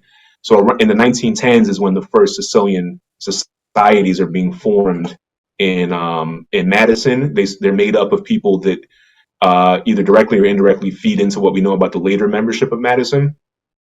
So one thing about Madison, it's in Wisconsin, but it has a small but very tight knit and very very strongly concentrated an insular Sicilian community. Its Italian community was said to be 99% Sicilian, mostly from Palermo province. The great majority of them seem to be from Palermo, from the same places that Milwaukee and Chicago had a lot of people also from Bagheria, Santa Flavia, as well as San Giuseppe Jato and San Ciparello, which will come up if we talk about Rockford. So their guy, Paulo Corona, in the 1910s and 20s, he was described as a major leader of the Italian community, and a big bootlegger and criminal. So we don't know 100%, but my strong guess in opinion is that he was probably the boss of the mafia in that. And in 1930 was Benedetto di Salvo, who was from Santa Flavia and whose family was later part of the Madison family and was closely connected to relatives in the Milwaukee outfit or mob. And what we can say positively, regardless of when exactly they formed, what we can say positively is there was a completely distinct organization in Madison, had a very small membership, had its own leadership. It was politically distinct. We have reports from the 60s where Milwaukee couldn't exert control over them. Balistrieri attempted to, but Chicago intervened and didn't let them. So Madison, despite being in the shadow of Milwaukee, which itself wasn't a particularly big family, despite sharing very much the same compaesani makeup and extensive connections, there was even interrelation between Milwaukee and Madison. For whatever reason, they were a completely separate family, not known to have been involved significantly in criminal activity, maybe a little bootlegging, but according to Maniaci and all sources, they were mostly involved in legitimate businesses, the food industry. Yeah. So that just shows you the nature of this organization, though, that it wasn't like Madison was a decina of the Milwaukee family. They became their own formal group. Yeah, later on, their administration, their boss and underboss were guys from Chicago who had spent most of their lives in Chicago and relocated to Madison around 1940. Which I'm sure helped them to have a close relationship to Chicago, who was the regional representative. But they still maintained at least through what was about 1970, right? When they in 1973, Maniaci said they voted to disband. 2 members were assigned to Milwaukee because when a family disbands, they need to be the remaining members need to be represented. Just like Birmingham disbanding, being assigned to Tom Gagliano, according to Bonanno. the members had to be assigned somewhere. We don't know where the rest of the members were assigned. Could have been Chicago, could have been another family. They were inactive, so they didn't need much representation, but they did vote to disband. Yeah, but I mean, there they are in a sort of small place in Wisconsin. Well, Madison's not a small town, but has a small Italian population, but it's a very tight-knit Sicilian community. And the 1910s and 20s, I can tell you there was a lot of criminal activity and violence in the Madison underworld with the Mafia. So later on, it's a very placid, family basically of guys who own restaurants and grocery stores, right? It's almost like a Sicilian, Better Business Bureau, essentially, but that's consistent with the Mafia, right? It's not just a bootlegging or narcotics trafficking or gambling syndicate, right? It exists to advance its members' interests and to represent people. Well, that's interesting. I'm glad we had this discussion. The person's name was Mario Macchi. He was a researcher that wrote a lot on a website in the early 2000s, and might have been somebody else also who gave a 1933 date for the formation of the Madison family. Okay. But we're always open to other ideas, and we follow the evidence. If the evidence leads to that it was formed in the 1920s or even the 1910s, and that's what we go with. Yeah. So it's very possible that Benedetto di Salvo was boss in 1931, or who's the other person's name again? Paulo Corona. Paulo Corona. From I think he was from San Cipriello or San Giuseppe Jato, which are right next to each other. So and that's we'll talk about Rockford. That's a major town in Rockford. But again, I mean, Madison had its Sicilians were shared with the Sicilian communities in terms of their backgrounds in Milwaukee, Chicago, and Rockford, which were all relatively close to it, but it had its own family. Right. At that time, Joseph alone. Yep, that's pretty clear. We have Maniaci says that, right? Yeah, Maniaci gave a history of the Milwaukee leadership going back to early 20th century. Yep. That family was made up heavily of guys from Palermo province, towns primarily the eastern side of Palermo, and that was most of their membership right there. And I don't know where that boss was from, but a lot of the guys were from there. Valone, especially places like Bulgaria, Santa Flavia, and interestingly, our other informant, Frank Bonacero, also came from down next to Santa Flavia. I was from Milwaukee. He was born in Milwaukee too. Yeah, born in Milwaukee, but his parents. Chico Tornicello, Grazione of Santa Flavia. Which had a major colony in the Little Italy of San Diego, as I've come to understand. It was one of the major Italian Paisani groups in the San Diego Little Italy that Bonacero relocated to, specifically the Porticello San Flavia. So he didn't just wind up in San Diego for the weather, probably, even though that's a big advantage over Milwaukee. I don't think anyone would dispute that. We also have kind of a mystery in New Orleans. Because we don't have any definitive names at that time. There was a list put out by the Justice Department, and I believe a report from 1983, which says that Corrado Giacona, who was a New Orleans boss, died in 1944. But it doesn't say when he became boss. It doesn't list the bosses before him. But another source, another FBI source, suggests that a guy named Sam Garino had been the leader at the time. And newspaper reports also suggest that he was a leader. So it's very possible that he was the head of New Orleans family in 1931.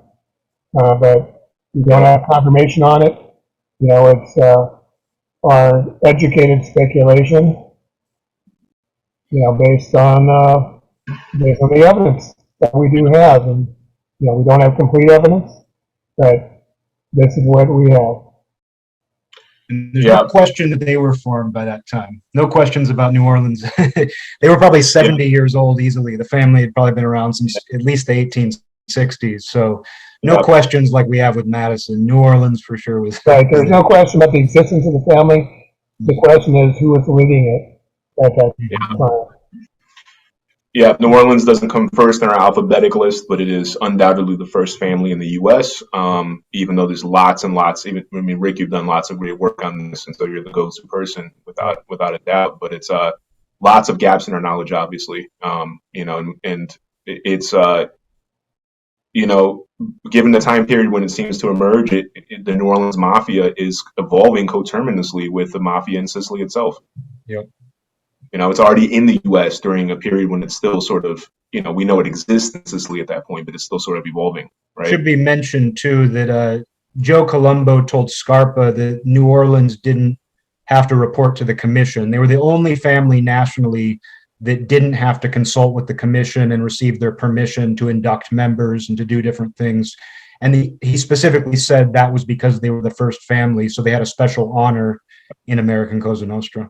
Yeah, that was known in the Mafia nationwide, right? So they had a special status for that reason. Again, if these guys were just interested in money and power and dominating people, right? There's no reason. Some of these larger families could have gone in there and taken it over. They had the ability to probably do that. How successful it would have been, for law enforcement activity, who knows, right? But it's not like they were like, oh, New Orleans, they have whatever, maybe a handful of guys inducted. It's an old family. There's a lot of gambling and prostitution or whatever down there. We could take it over. No, and it's the opposite. It was honor. They gave them respect and a special sort of status within the American Mafia. Yeah, there's some misleading reports from that time period which say that the New Orleans mob kicked out Al Capone when he came to visit New Orleans. And when you do a little digging, you find out that the exaggerations of what's reported, exaggeration rumors. It was actually the police who evicted Ralph Capone, his brother. Yeah. So, the police. Yeah. And it was around that time. It was the 1930s. Yeah, which we know Ralph Capone was a member of the Chicago family, as well as obviously his more famous brother. Yep. We don't know when he was made, but he's probably made by then, obviously. Right. Yeah. So now we're getting to New York City. Yep. And the first name that comes up is the Bonanno family. Who was the boss of that family? I wonder. We have no idea. We don't have any historical accounts from insiders, especially not a first-person account. And nobody ever wrote an autobiography. It's weird. Yeah. No. Really missing a lot. We're missing so many details. Yeah. His son didn't make multiple books, Right. So for the viewers, all kidding aside, in early 1931 was Salvatore Maranzano, who was the boss of the family. After his murder, Angelo Caruso, who was Maranzano's underboss, was the acting boss until there was an election. And the person elected was Joseph Bonanno. Yes. So that all took place in 1931. Fair and free election, I'm sure, on all parts. Definitely. No hand tipping the scale on that one. Joe Bonanno would never do. He would never do anything like that. No, he didn't manipulate the mafia structures for his own benefit. Yeah, very fascinating figure. I'm sure we're gonna have an entire episode at least talking just about Joe Bonanno, and then I'm sure multiple episodes talking about all the various Bonanno shenanigans over the decades. Oh, yeah. There's a lot to talk about that family. Obviously, really important family. Now we're getting, we should also note that, several of the families we talked about already had commission seats in 1931. So obviously all 5 families in New York did, Chicago did, Buffalo did, and Gentile tells us that Cleveland did under Ciccio Milano. That's what he says. He says 1931 Ciccio Milano. So at least that's our support for Milano being boss, I guess, in 1931 also. Right. No other source gives us Milano, but I think the Gentile is obviously credible, right? So that's important to note too. These were the families that were on the, Right. earliest iteration of the Yeah, I commission. thought of Dr. Giuseppe Romano's possibility in early 1931 Yeah, because of the number of times we see Yeah. bosses stepping down Yeah. because they sided with the wrong party. right. So, you know, and where would he fit in the timeline? It's hard to say. Yeah. You know, so I see that as a possibility, and that Frank Milano could have been really promoted in time to be on the commission in Yeah. 1951. So just Yeah. hearing out there's a possibility. You know, it's not a hill I'm going to die on, Yeah, but I see it as a possibility. yeah. You know, I it's guess worth we could, bringing up. if Milano was a boss and was on the commission, at least by that time in 1931, then I guess at that point we have two mainland Southern Italians that are bosses of families in the U.S. and are also commission members. So we have Capone and we have Milano if it was Milano, right? Right, So that's also something to note too, because obviously this time that dynamic is going to extend more. And some families remained almost or entirely Sicilian, but especially in the big cities with large Italian communities, right? Over the decades, I mean, a lot of mainlanders, right, became members and became right, bosses. right. Yeah. And we recently had a discussion with Michael D. Leonardo and RJ about what made the American Mafia different from the Sicilian Mafia, and obviously incorporating mainlanders was Yeah. a significant difference.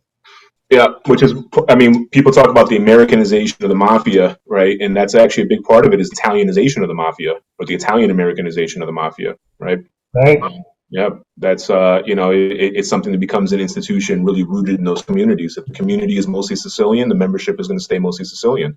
If it's a big city, it's Little Italy with people from all over Italy interacting with each other, they're gonna, they're not originally part of that network, but they become part of it. But as in 1931, we have two bosses, and it looks like probably, and two commission members probably one was Napolitano and one was Calabrese.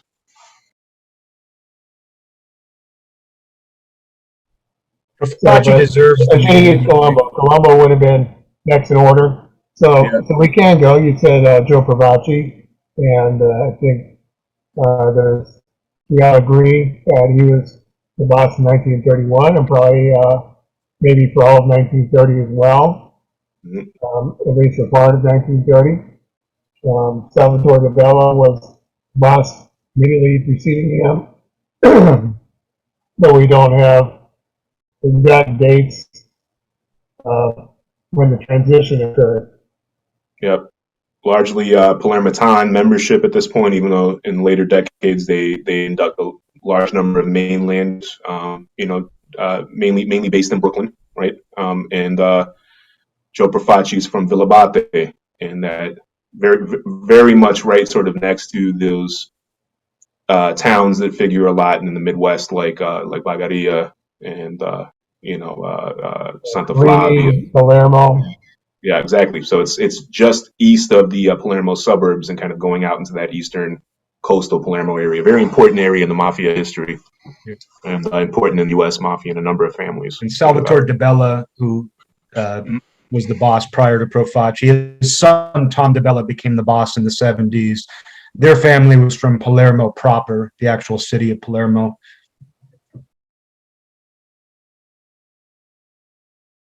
We'll go to the Gambino family, and I have the early part of 1931, Frank Scalise, and after the changeover, went to Vincenzo Mangano.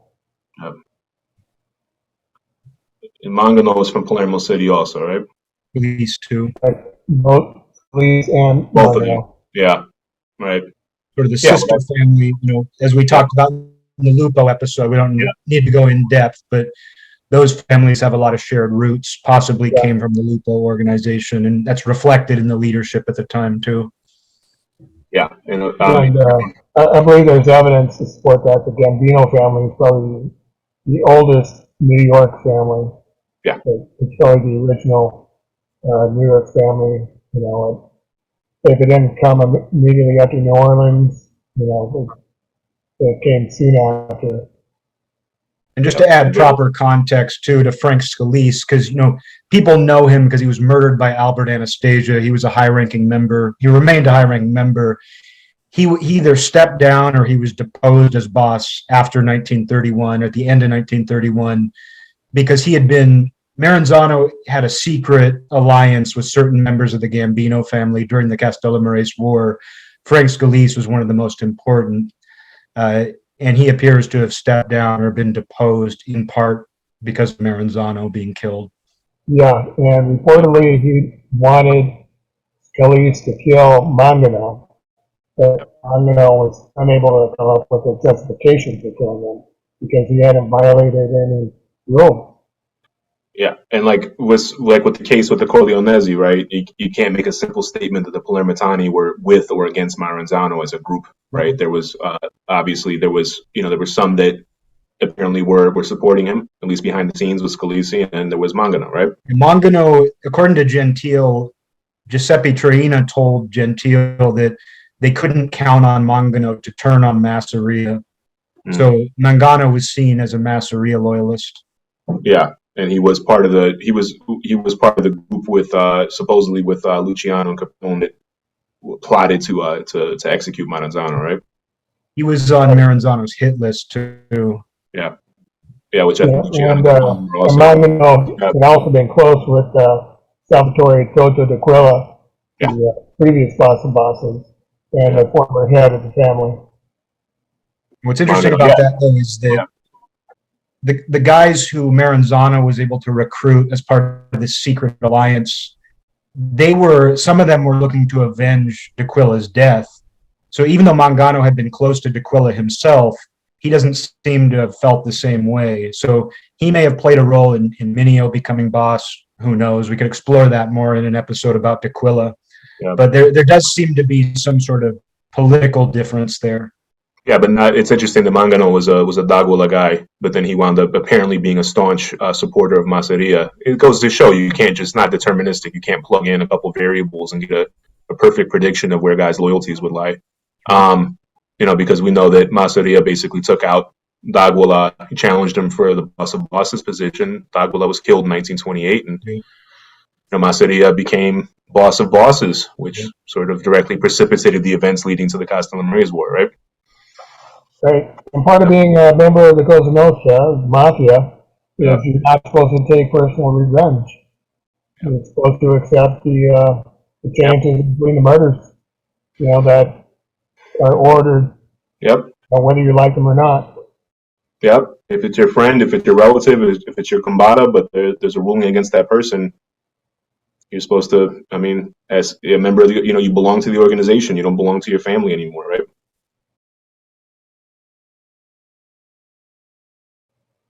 So next up, we have the Genovese family. We have Joseph Masseria, who we discussed already, and Salvatore Charlie Lucky Luciano. Who's that again? I don't know who that is. Well, you have to be a real nerd to really know who these people are. You got to dig in deep. You got to really dig in deep to know who Charlie Lucky is. Yeah, he's the guy who invented the commission and the Mafia. Of course. He turned it into a business too. I feel like we covered him already pretty well in that first episode, so I don't have too much to say. That seems to be pretty well accepted that, Masseria was killed, Luciano became the boss. Yeah, Masseria was set up and killed in Coney Island by his own men. Right, Gentile actually arrived with the then Chicago boss Toto Loverdi, who was also a Masseria supporter, but who may have been dealing in the back door with Maranzano. We're not sure. Gentile seems to have thought so, and they pulled up just after the hit had happened. But it seems like he was set up. And for those who don't know, saying that Luciano created the commission and formed the Mafia, that was sarcasm. Yeah, we don't believe that. Check out our first episode. We'll lay it all out there. A lot of other stuff too in there, but we lay it all out right there in the first episode we did. Yeah, there's not a lot of myths surrounding people like the Piranios in Dallas, right? But when it comes to people like Luciano or Bonanno or Capone or Maranzano or Masseria, there's a lot of sort of mythology that's been woven about them, right? a lot of outsider accounts and misunderstandings from people that didn't understand the mafia's inner workings, and a lot of, of course, public movies and TV shows and so forth. So they're Even difficult into things. get misled. Yeah. Joe Bonanno himself believed in the authenticity of the Last Testament of Lucky Luciano. Yeah, well, I can imagine there's over the years that how many wise guys, have read that book and believed it was true. Members of that Genovese family, I'm sure over the years I'm sure they picked that book up and looked at it and say, "Whoa, fuck me, this is what happened," And as we discussed on Michael D. Leonardo's show, it's essentially a hoax.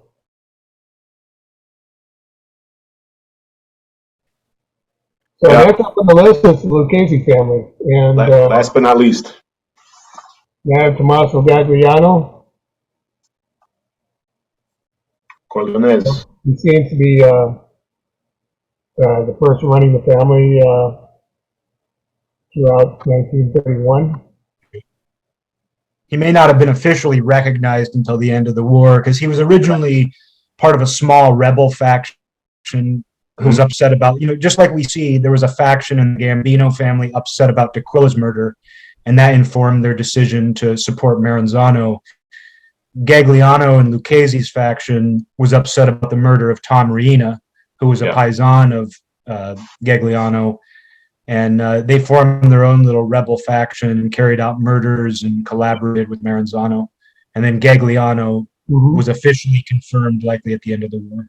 So it's very possible that the previous boss, who was installed on the Syria, a guy named Bonaventura Pinzolo, who was murdered in 1930. I always think of him with that picture with the ear, the gauze over his ears or whatever. That's right. And that was 1911, I believe.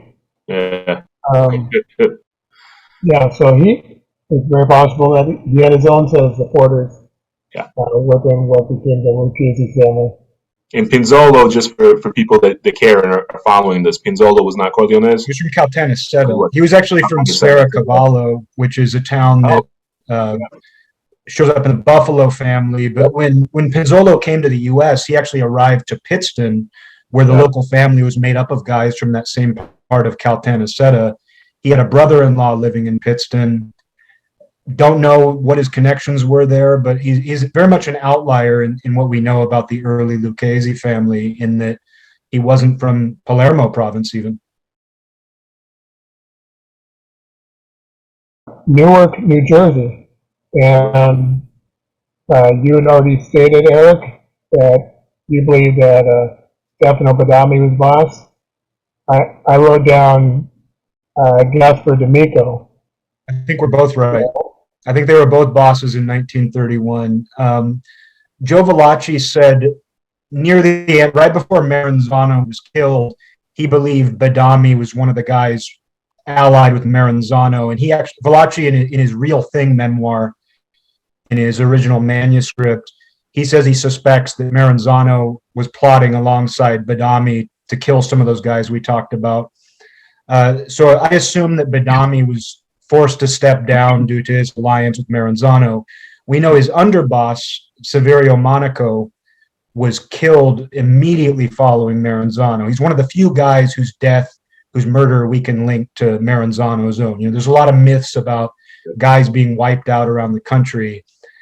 Here's Monaco, who was from Vita in Trapani. It appears he was probably killed likely because of an alliance with Maranzano. That's just the most likely theory to me. Badami, who was from Corleone, Badami actually arrived to the United States to Tom Gagliano. He was with Gagliano's brother-in-law. I'm trying to think of his name. It starts with a P, but I can't remember. I think he was later killed, the brother-in-law. But on the ship manifest, they actually say they're arriving to Tom Gagliano. So Badami, being from Corleone, obviously part of that Lucchese family, Morello family network. We don't know when he became boss, but he didn't come to the United States until the late 20s. So he was likely already a prominent mafioso in Corleone. He sides with Maranzano, which makes sense given that he arrived to Gagliano, who was Maranzano's top supporter. It also makes sense that Badami, despite his relationship with Gagliano, may have had to step down. Then, as you said, Gaspar D'Amico, who is from Villabate, so he's a paisan of Joe Profaci. There was a Villabatese faction in Newark. Seems like he probably stepped up around that time. And then Newark, they disbanded in, there was a guy, Vincenzo Troia, who we've talked about already on this show on previous episodes. He was one of the top leaders of the Mafia in San Giuseppe Iato. He spent some time in Illinois where he may have held stature. We might get into that with Rockford. Then Vincenzo Troia apparently tries a power play in Newark in the mid-30s. He's killed. A couple years later, an attempt is made on Gaspar D'Amico's life. The commission steps in. They may have ordered the D'Amico shooting. His father was killed, but the family's disbanded. Part of the Newark family is assigned to the Colombos, another part to the Luccheses, possibly the other families, but they were still around in 1931, but not for long. It'd be less than a Gaspar decade. D'Amico, I believe, was from Villabate, the same as Joe Profaci. Yeah. And according to FBI source, it was Joe Profaci primarily who ordered the dissolution of the Newark family. Now, interestingly, Bill Bonanno's book, if I recall correctly, said that Salvatore D'Aquila had created the Newark family in the mid-1920s.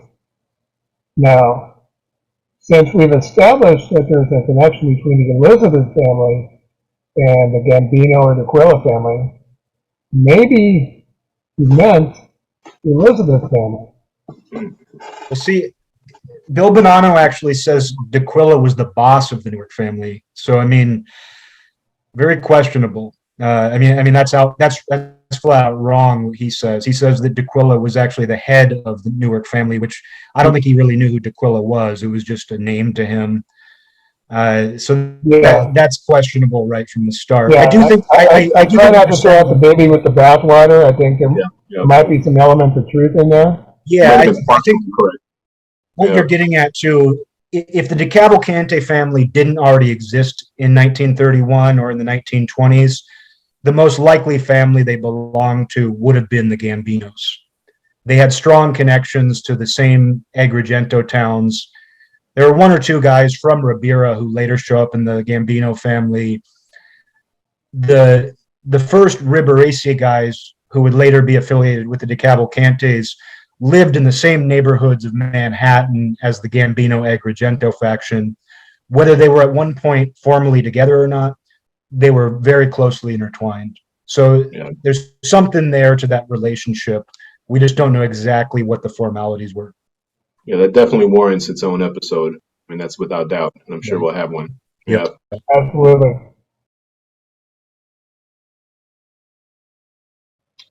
Okay, then we come upon Philadelphia.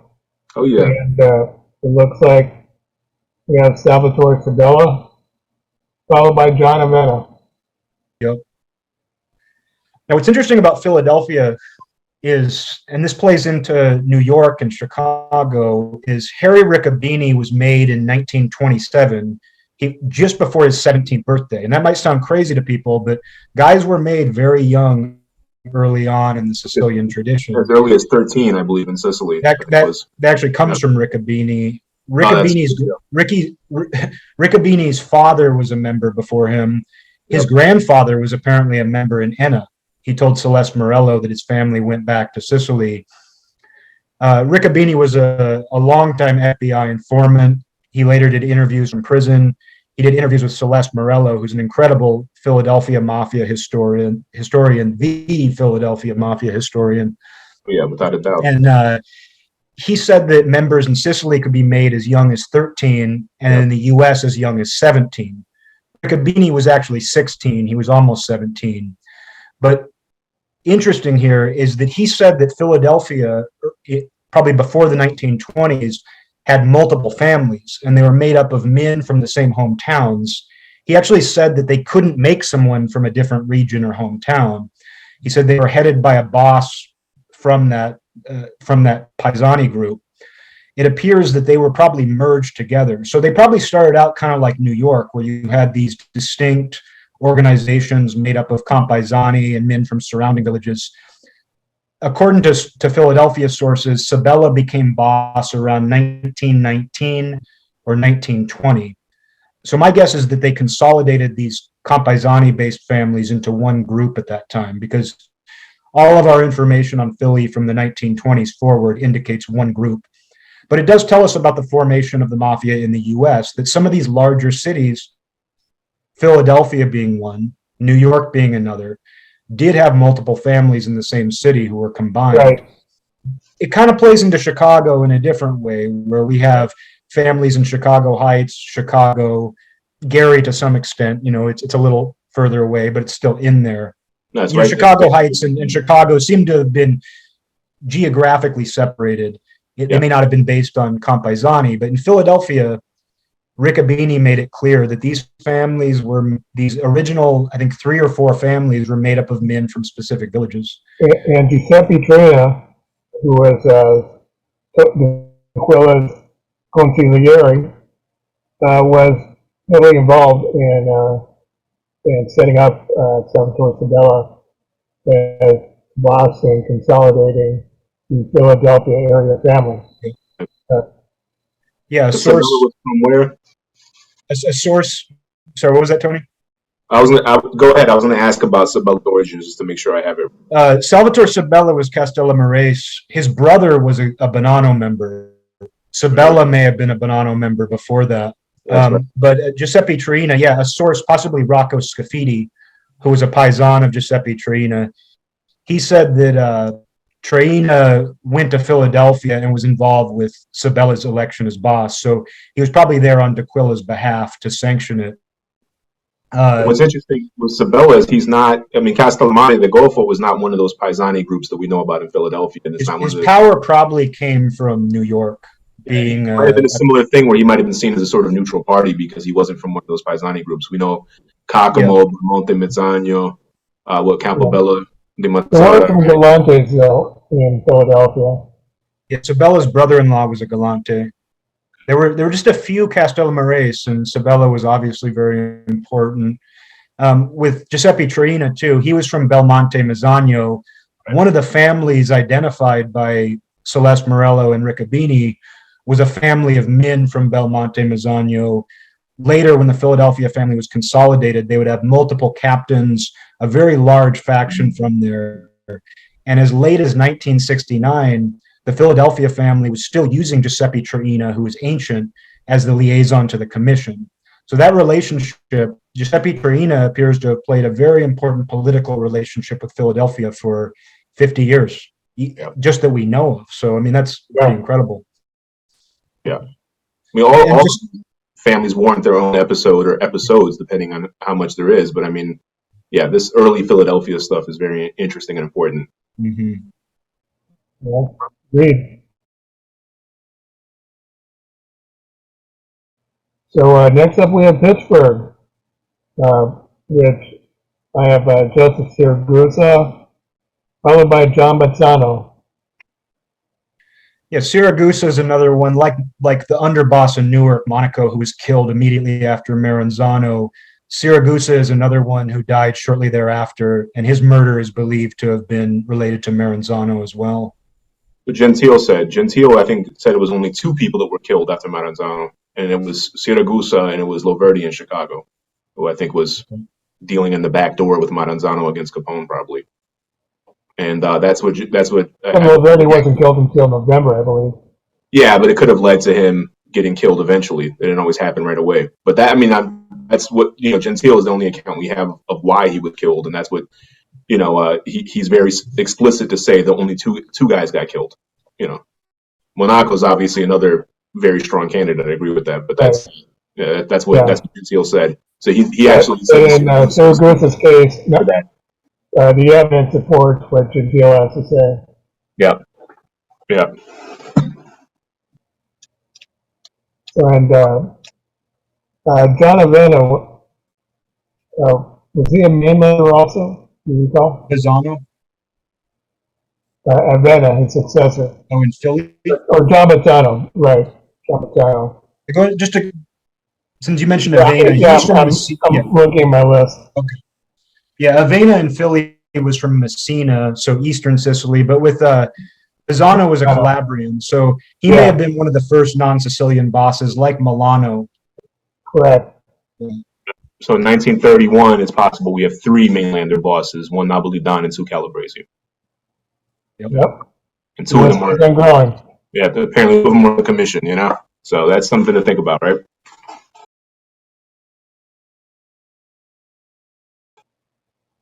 So next I have Pittston, Scranton, Wilkes-Barre, Pennsylvania, Santo Volpe. Wilkes-Barre. Wilkes-Barre, okay. If there's anybody from Wilkes-Barre, they'll tell you. Wilkes-Barre. Oh, yeah. I have family from that immediate area, too, so they'll tell you. Yeah, if we're mispronouncing names, please let us know. I do it a lot. Yeah, sure we all do. Yeah. I know I do.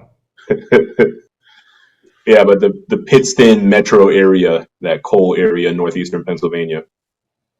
Yeah, they were formed around a mining colony, yep. Yeah, exactly. Santo Volpe was one of the men of Montedoro. Yep.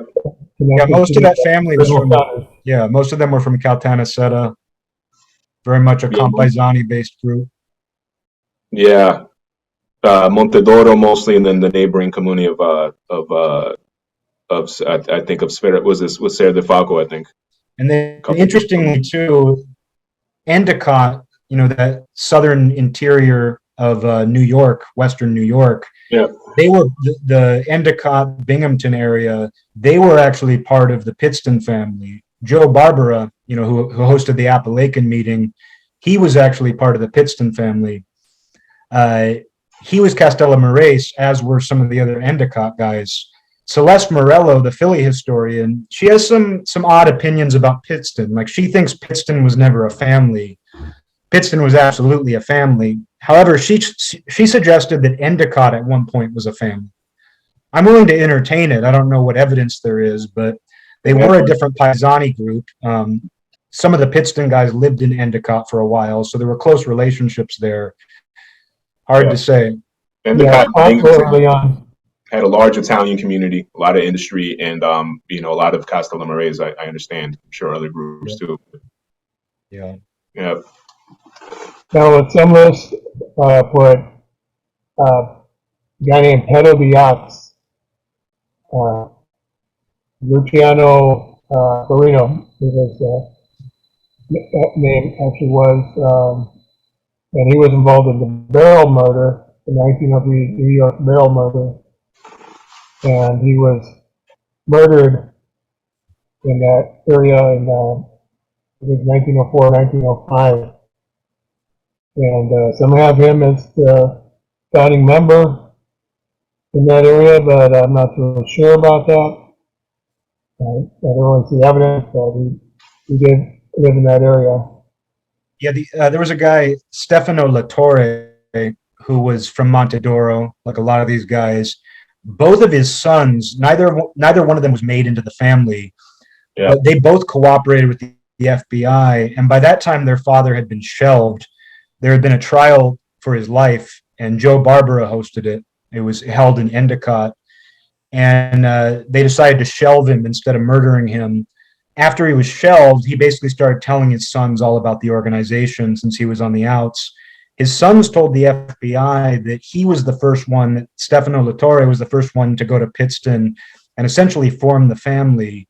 He then invited Santo Volpe, who you identified as the boss by 1931. So Volpe came over and either became the first boss or assumed the leadership. Hard to say if Latore was very young. Either way, he seems to have helped provide some sort of genesis for that family, at least the Paisani connections. He provided a node in the network. So Montedoro played a role shortly after the 20th century when Latore arrived. Yeah, that's probably the founding of that family, I think, is a good bet, Yeah. Yep. Yeah, I think we're all agreed on that.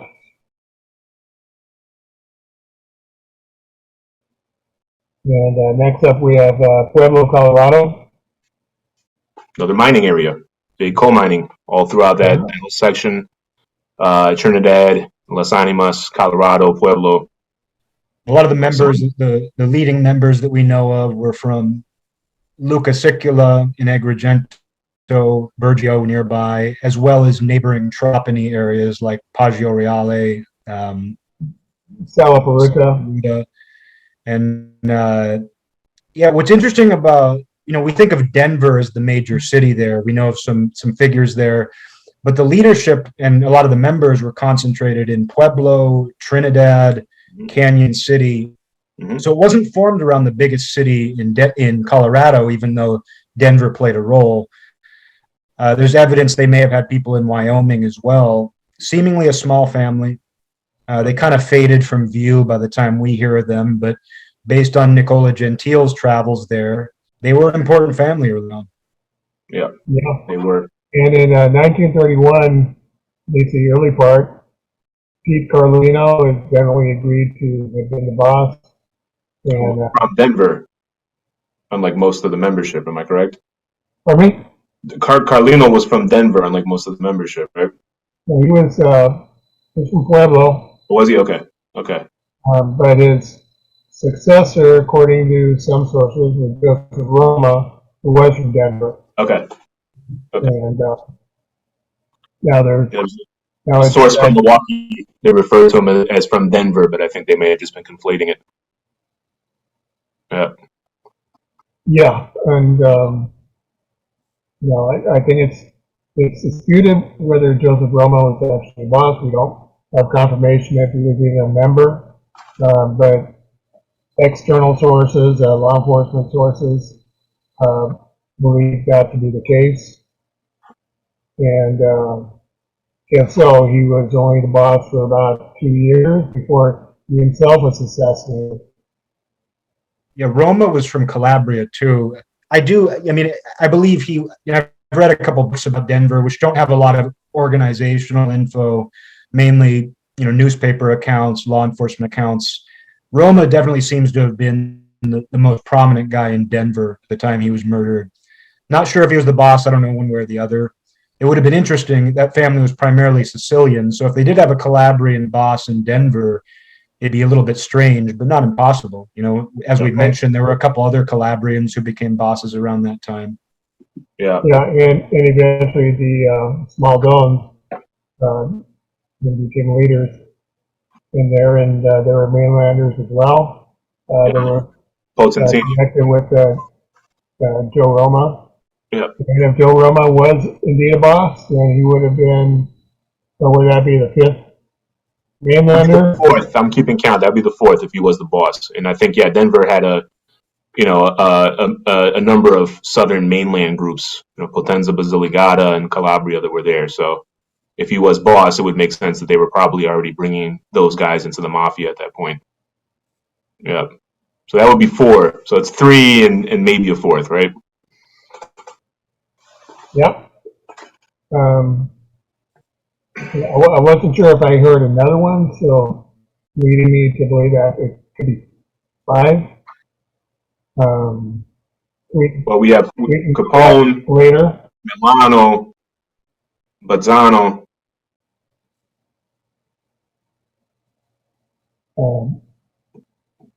Where's Genoveses from? Messina.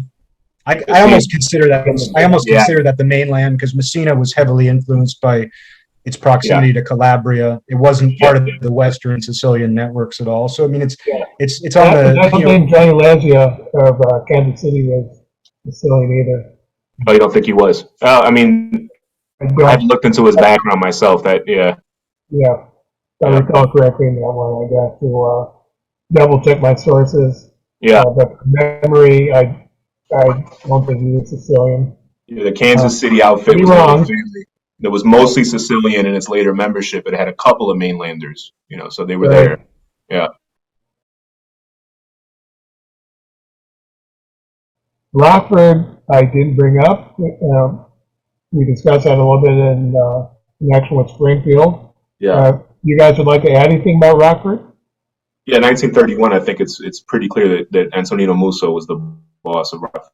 I mean, it looks like he would have became. We don't have a member confirmation of it, right? But I mean, he came into he actually was in Madison before that. Like I said, in Madison, there was a lot of connections to all of these sort of neighboring families. And in the 1920s, he was forced to flee because of some legal trouble. He was almost certainly a member of the Mafia in Madison in the 20s, and was a major bootlegger that was partnered with other big names in the Madison, Sicilian Mafia underworld at that point. 1930, after having also passed through St. Louis, he arrives in Rockford, and seems to be from that point on until his death in 1958 the man in Rockford. And we know later he's the boss officially of Rockford. So I think that happened in 1930. It's possible. We were talking about Vincenzo Troia as a possible Springfield boss. It's also possible Troia could have been the Rockford boss up until Musso took over. You know, Troia obviously had stature in that network. We just don't know positively. You know, we have a friend. Troia could have formed the Rockford family, and once Musso came over, he replaced him, and he set up the family in Springfield. Possible, yeah. And Antonino Musso was from Partenico, which is part of that sort of network in Western Palermo province. It's close to San Giuseppe Jato, where Troia was from, San Ciparello, which are major Paesani networks in the later Rockford outfit, along with areas around Aragona and Sambuca and Western Agrigento. So it's I think to me it's essentially 100% that in 1931 there was a Rockford outfit, and Tony Musso was the boss. Because next on my list is San Francisco. One out of order, Rick. Well, there's a reason for that. Okay, go ahead. Okay, so for San Francisco,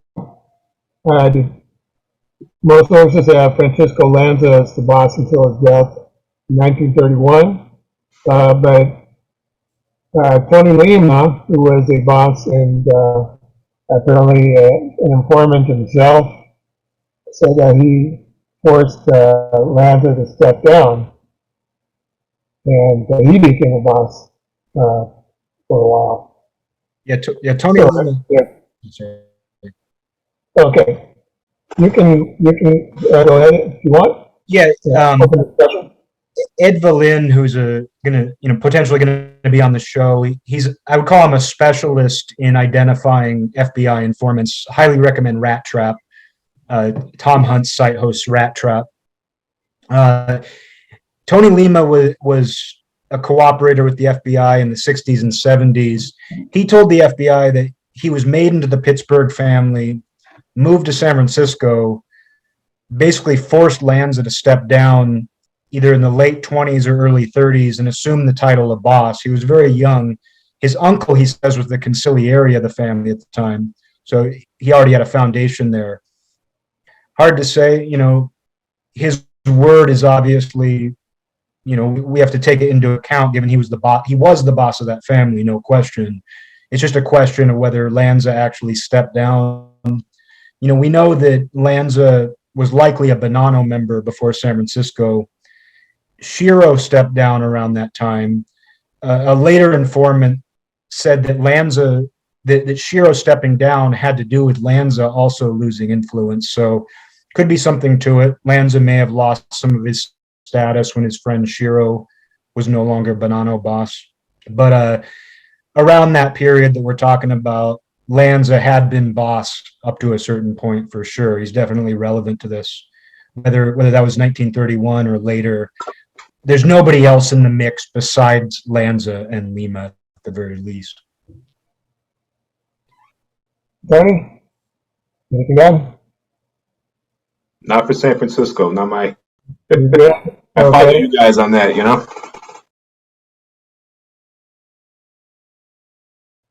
Okay, next we have San Jose. I'm not sure if it existed as a family back then. It might have. Not sure. We don't have dates, if I recall correctly. We do have as the earliest known boss, a guy named Alfonso Cornetto. And maybe you guys have dates you could set. Comes from Tony Lima. Tony Lima said when he moved to San Francisco in the late 20s, Cornetto was the boss of San Jose. Okay. He also identified the underboss. Cornetto's from Alessandria della Rocca in Agrigento, which is interesting. That's plays into, it shows up in the Gambino family, Tampa, even the DeCavalcante days. So part of that Agrigento network. But yeah, he said Alfonso Cornetto, first known boss, 1920s.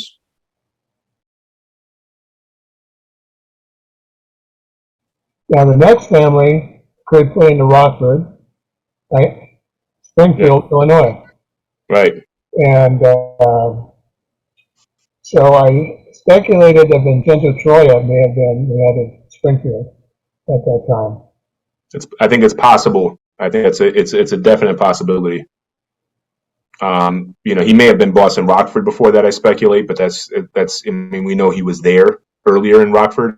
And he was a big man in Rockford. He was referred to as Big Vince apparently, and was a major leader. So, but then he relocated to Springfield before then relocating to New Jersey. So I think it's we know that people like Nicola Gentile, I mean, they held administrative positions in multiple families. There was guys like that. And Troy had been either a boss or acting boss in San Giuseppe Iato before he came. He was very prominent. We know Springfield would later be run by Frank Zito, who was from San Giuseppe as well. Yeah. And there are close ties. I mean, Frank Zito's brother was the consigliere of Rockford, so close ties between them. I think Troy is as good of a guess as any. Yeah. And we definitely know later on, all the way until, probably the family dissolves, it's Zito, right? But 1931, I think Troy is probably the best bet. All right. We're in agreement about that ability. Next we have St. Louis, Missouri. And I have Carmelo Frisina, followed by Thomas Buffa. Don't know anything about that period myself. Yeah, a guy named Daniel Waugh is a friend of mine, and hopefully he'll be on the show one day. He's one of the leading experts on St. Louis. He also knows a lot about Detroit. He's written books in both cities. So he's a good source. So we don't have real confirmation about who was boss in 1931, but Carmelo Frisina, he was killed in 1931, and according to sources, Thomas Buffa was his successor, Tom Buffa. And Tom Buffa was later testified at a trial in 1970, relocated to Lodi, California, where he was killed. And it was in 1946, 1945, 1946.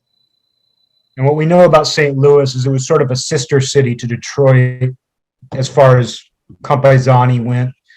There were guys from Terracini, Cinisi, some of the same Palermo province villages that show up in Detroit, showed up in St. Louis. We know there was a close relationship that continued for decades between those cities. Yeah. St. Louis also had some guys from Agrigento, though, with Chicago ties. The boss, by a certain point, was Pasquale Michelli, who was from Bergio.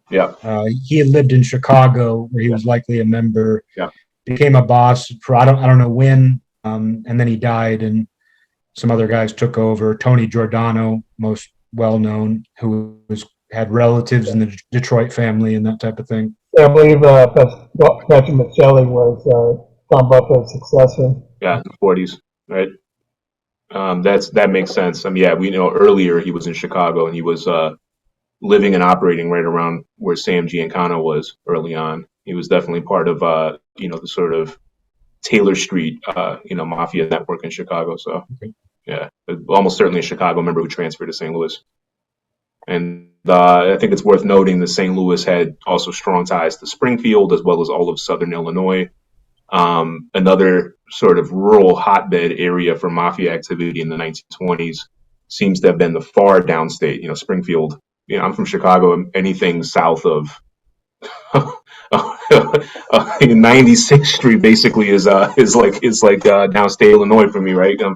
From the northwest side, but we're talking about far downstate. It's basically the south down there. So like around Marion, Johnston City, Herrin, way down there, Williamson County. Another area with, as a lot of parts of Illinois had coal mining, and that brought a lot of Sicilians and other Italians into the area. And there was apparently a war. This kind of goes back to Birmingham. It was described as a war between Italian bootleggers and the KKK, where the mayor of Herrin, I believe, was assassinated by somebody. It was a lot of violence that happened. I think it was a couple dozen people maybe that got killed. And that was an area that has strong ties, especially a lot of Dr. Gentini from Libergio, strong ties to Chicago and I believe to St. Louis also. So that was an area that could have had its own family at one point early on. It could have been an area where there was people, and maybe they were formerly affiliated with St. Louis or Chicago or something. We don't really know. But that was another rural area that was an absolute mafia hotbed. It seems like, for what seems like an unusual area for the mob. But I mean, geographically, it's much closer to St. Louis than Chicago, and culturally also. Yeah. There's a lot of questions. Further investigation.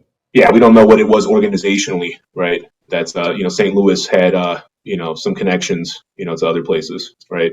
So that's important. There was in Spring was the Aiello brothers, who were completely, even though the press got them mixed up, they were completely unrelated to the Bagaresi Aiello family in Chicago and Milwaukee and Madison. They were from Terracini also, so they had strong links to St. Louis. And in the 1920s, a bunch of them got killed. So they may have been early. It's a very common name. It's like the Smith. Yeah, exactly. They were Sicilian bootleggers who were getting killed and murdering people and stuff in Springfield. So people thought they were brothers or something of Giuseppe Aiello in Chicago, but completely, as far as we know, unrelated.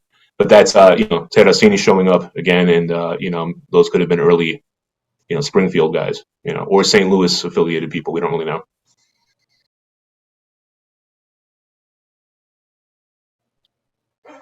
Okay, next we come to Tampa, Florida. And I put down a guy named Steve Red Italiano, who was the nephew of Ignacio Italiano, who was the boss. He was at the 1928 Cellar Hotel meeting, and he died in 1930. Yep. And so, Red Italiano was named by Frank Bonannos as being a leader when he went there in 1936 to help fight the Klan. A lot of mafia clan wars going on in the 20s and 30s, apparently. Yeah. In the South, Bob Pincero says that Jack Dragna sent 10 members. I don't know if they were all made, but he said 10 members went and lived in Tampa for a couple years and actually waited. They hid outside of a Tampa member's house waiting for the Klan to show up. Then they surrounded the Klan and confronted them. And he says they were prominent local community figures. So that's, I don't know that they did that for Birmingham and their Klan trouble, but it shows you the national mafia network was used to combat these issues going on in different cities where they would send people from another town. Bob Pincero himself spent time in Tampa. He knew quite a bit about the Tampa family. Mafia versus the Klan would be worth a show in itself. Yeah, movie in the making.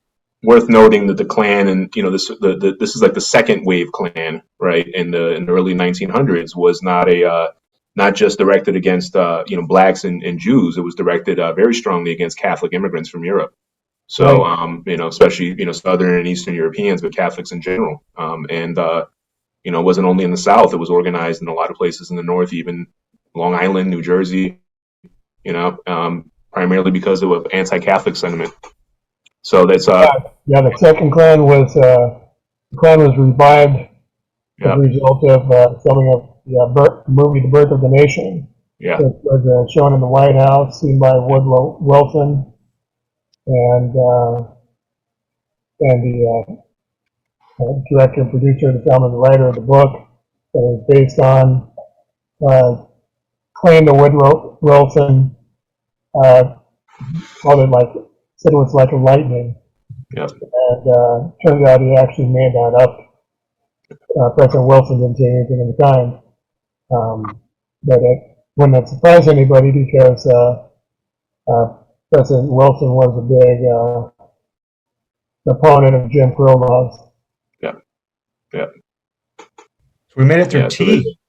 We're pretty far down there. Yeah. So Tampa, I don't think there's really any dispute about Red Italiano, right? Like you said, his father, who died in 1930, Ignazio, he was at the Hotel Statler meeting in 1928. Very, relatively small, extremely Sicilian family, very tight knit in the Ybor City area of Tampa. Almost all Paesani from a connected series of towns in Agrigento. And, wouldn't be surprising in a family like that a son might succeed the father as a boss. According to Scott Deitch, Red Italiano was both the nephew and the son-in-law of Ignazio. Okay, I thought he was his son. Okay, that's good info. I think I want to say Bob Pincero did mention Ignazio Italiano's son as a possible leader around that time too, but it's kind of murky. I think he ended up going to. Yeah, he didn't directly say he was boss. I think he said he was the leader or something like that. And but contemporary newspapers in Tampa also say that he was the local Italian crime leader. Because I know there were also the Antinoris. I know one of them was mentioned as a prominent guy. I don't know who the boss was or anything, but I know that some of these names show up around that time. Yeah, and there's different names that appear on the internet. But Red Italiano seems to have the most support based on the evidence. Yeah, it would definitely be a nice show to have Scott Deitch on if he ever wants to. The Antinoris, of course, will come up prominently if we ever talk about the history of mafia narcotics trafficking. They were connected to people in multiple families and connected to suppliers via Cuba, obviously. And Ybor City was a Sicilian/Cuban/Spanish colony. So they interacted with people of Cuban and Spanish ancestry. And I know that Bob Pincero said that Santo Travacante Sr. was actually the underboss in the 1930s. He would later become boss, as would his son. Everybody knows who Santo Jr. is. Right. But yeah, Bob Pincero said when he spent time in Tampa that Santo Sr. was the underboss. Yeah, definitely a family worth. Again, as we would expect, I mean, those actual kinship ties, right, as well as Paesani ties are really, really principal. Mm-hmm.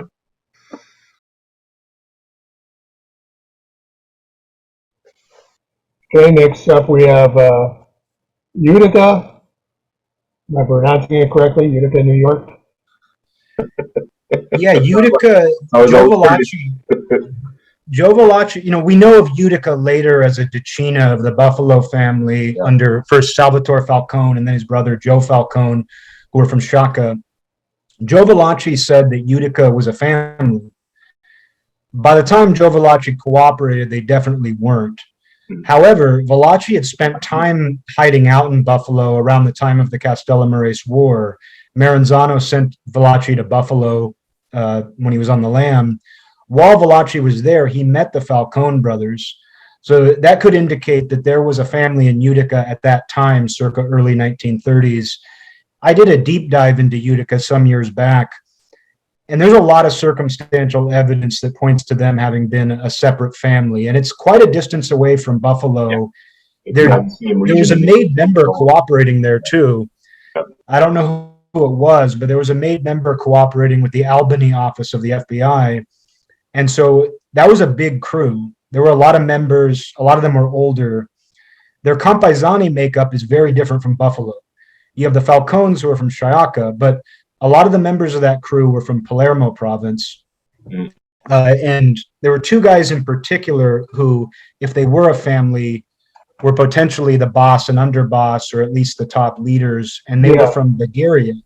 The names I came up with was Pietro Lima and Dominic Aiello. Yep, exactly what I was going to say. Yep, they were both from Bulgaria. They were brothers-in-law. The Falcones would actually intermarry with the Aiellos, and that crew included members in Albany, one of which was from Termini Imerese.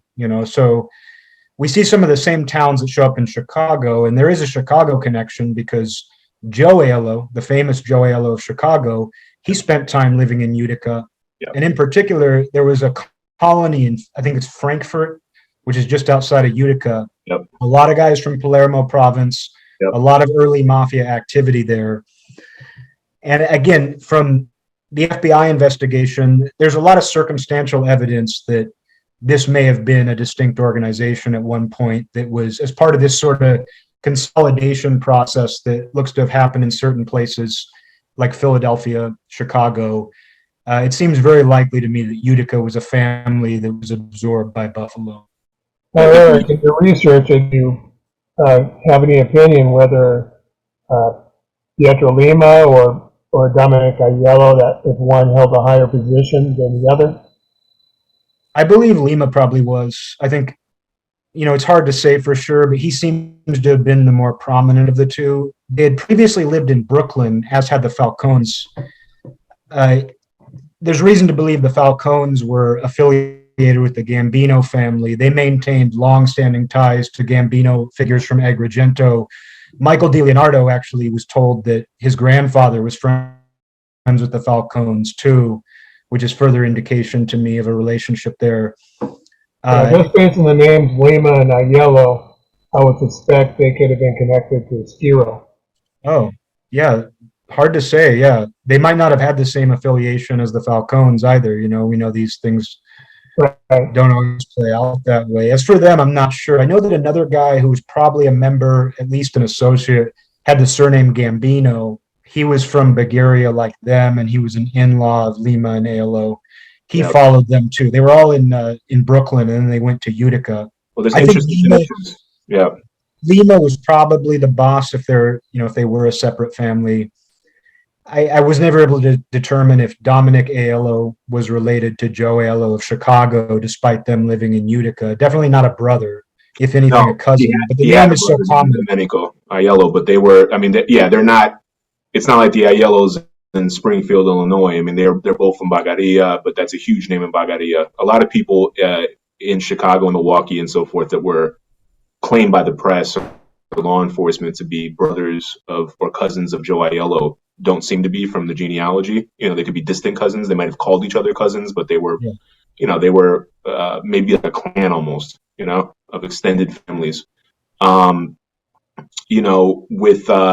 the thing with it's interesting that Rick brought up the possible connection to the Skiro, Bonanno family, right? Which obviously had a very large and influential contingent of Castellamarese in the family, because later on, Joe Aiello in Chicago is one of the principal allies of the Castellamarese faction in that war, right? He's one of the main allies outside of New York City. And there are other indications, even from back in Sicily, of intermarriages between Castellammare and people in Bagaria, even though they're nowhere really near each other. It wouldn't seem intuitive. And in Chicago and in some nearby towns, there's also intermarriages between Bagarese and Castellamarese. So that's you wonder, there could have been long-standing mafia links, going back to Sicily. So that's an interesting thing. You brought up the possible Skiro connection, because otherwise we would think Palermitani, Agrigentini, these guys must be connected to the Gambinos if they were in Brooklyn. Should be mentioned too, one of the old-time Albany-based members of the Utica crew was a guy, Sylvester Battaglia, true name Salvatore Battaglia, from Termini Imerese. As you've told me, Tony, Sam Battaglia, the top Chicago leader, he was from Termini. His family was from Termini. I don't know of a relation, but there's a couple possible connection points. Yeah. And then too, I want to mention there were guys from San Giuseppe Iato in Frankfurt. One of them was Francesco Longo, who followed Vincenzo Troia to Illinois and then New Jersey, and he was killed with Vincenzo Troia. So there's a lot of connections to this Utica area. Schenectady is another, where Joe Profaci's uncle Ignazio was identified as a member in Villabate in the San Giorgio report.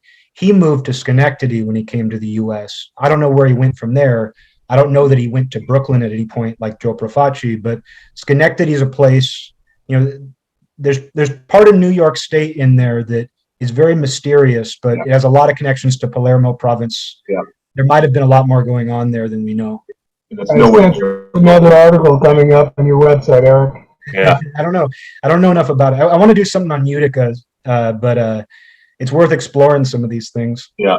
There's a lot of connections between Sicilians and Chicago and in a lot of these places in upstate New York. A lot of people. It would be a good follow-up to your Birmingham article.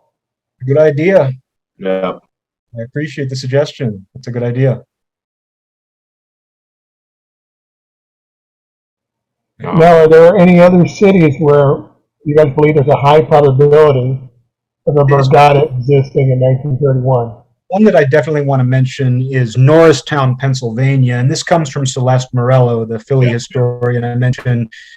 Her family was from Shaka, Agrigento. She believes there was a family in Norristown. We know there was a very significant Shaka colony in Norristown, a lot of prominent businessmen.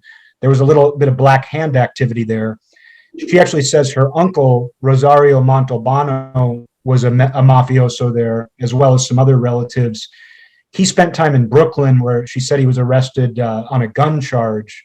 I actually found that he was arrested as late as the 1950s for being part of a gambling operation run out of the Shaka Club in Norristown. No other sources talk about it. She had personal connections, so very possible the Shakatani in Norristown had something going on. I know Angelo has suggested that maybe that was what Nicola Gentile was referring to when he said he was made in Philadelphia around the turn of the century. Because Gentile says he was made in Philadelphia. Philadelphia has no known history with Agrigento. It's possible, Norristown isn't far from Philly. Gentile saw himself as even though he was from Siculiana, he saw himself as part of the Shakatani. It's, this is just total speculation, but it's possible Norristown may have been where he was made. I don't know. But my thinking was that it very possibly was a separate family, but it was consolidated in 1920 under Sabella. Yeah. Yeah, Morello thinks that the Norristown group had nothing to do with Philadelphia, and she says it was linked to New York, which makes sense given the Shakatani made up a huge chunk of Gambino members. And she said her uncle, Montalbano, spent time in Brooklyn. So he was probably linked to the Gambino Shakatani while he was there. It's something we can only speculate about. We can only say that Shaka, wherever Shaka shows up, there's almost always mafiosi. It's possible there was a family there and they were dissolved and, maybe they reported to Philly. I wouldn't even be shocked if they were kind of like Birmingham being assigned to a New York family. If the Norristown guys could have been assigned to the Gambinos or New York, it's all just blind speculation. But I do think she's on to something, that there was something going on in Norristown. And I haven't found a lot, but there's a little smoke, which indicates there's a fire there. But a lot of those guys were prominent businessmen. And Morello specifically said that the mafiosi there were known as businessmen.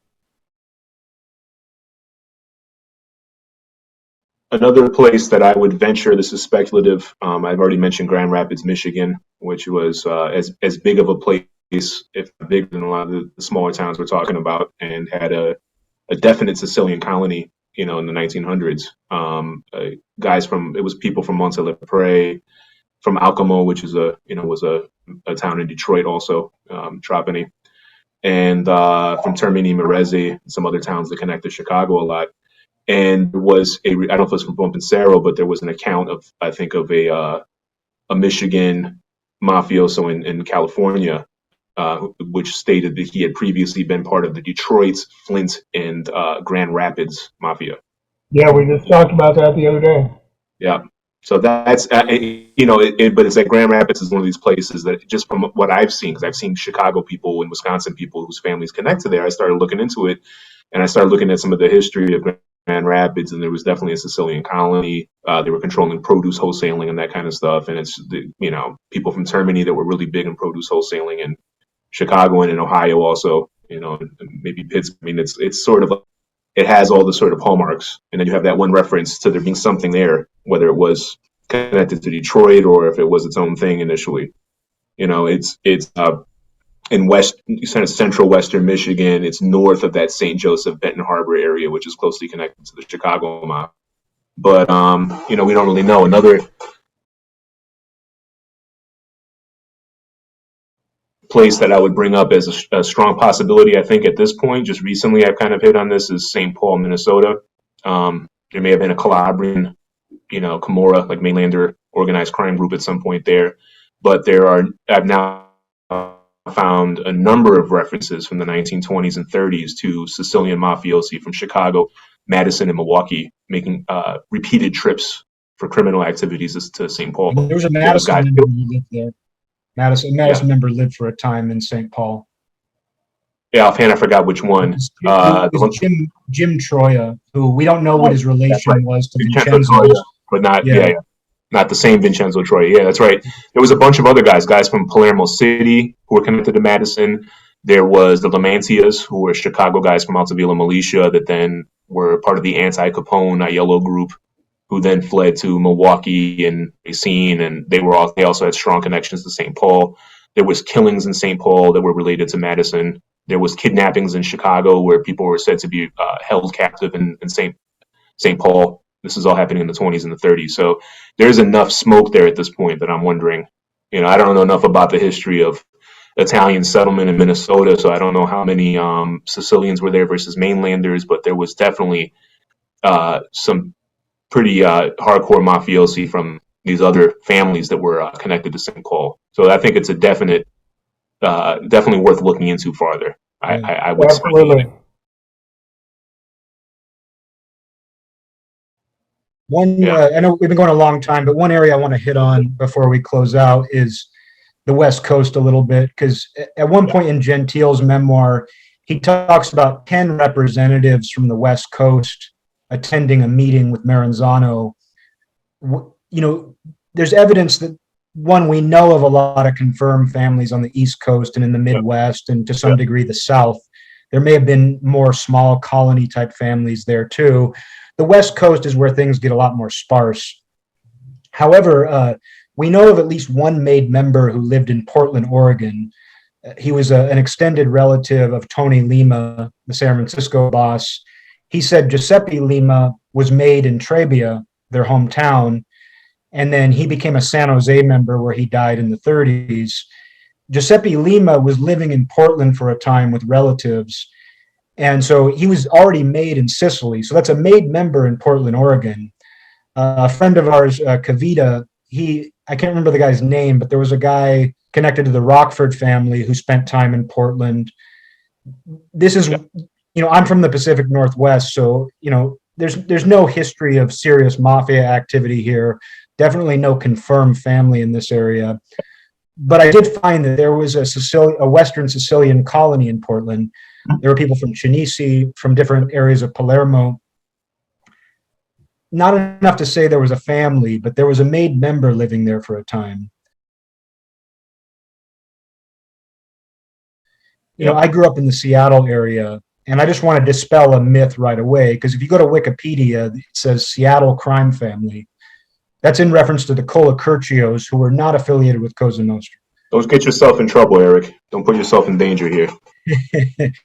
Well, I grew up in the same town that Frank Colacurcio Jr. lived in. Yeah. By the, I grew up, people would mention the Seattle Mafia in reference to the Colacurcios. Like, I remember my parents mentioning it. They were connected to Governor Rossellini. Rossellini's father, according to an FBI informant in the Bay Area, was said to be the head of Cosa Nostra at one point in Seattle. There was never a Cosa Nostra in Seattle that we know of. No. Okay.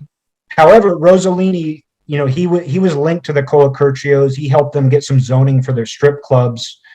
The Colacurcios did have kind of a loosely organized Italian criminal group, mostly involved in strip clubs, go-go bars, a little bit of racketeering. In my opinion, they were kind of glorified pimps. They were Neapolitan, I believe. Yeah, and the Rossellinis, this informant on the West Coast said Rossellini's father, John Rossellini, I believe his name was some sort of mafia representative. They were from, I believe, northern Italy. definitely from the mainland, not even the southern part of the mainland. Rossellini's father was, however, arrested for drug dealing in the 20s, I believe it was. So, I mean, there was some organized Italian criminal activity in the Northwest. The Colacurcios, though, aren't known to have been tapped into the Cosa Nostra network. Frank Sr. met Bonanno in the 70s after Bill Bonanno served prison time at McNeil Island up here in Washington. Yeah. It's a prison island. That was after the Bonannos had been shelved and deposed, though. So, I mean, I think he just somehow got in contact with the Colacurcios just through serving prison time here. Yeah. Harold Konigsberg, you know, I can't remember what family he was associated with. Genoveses. But he told a lot of tall tales, but he also had some good information.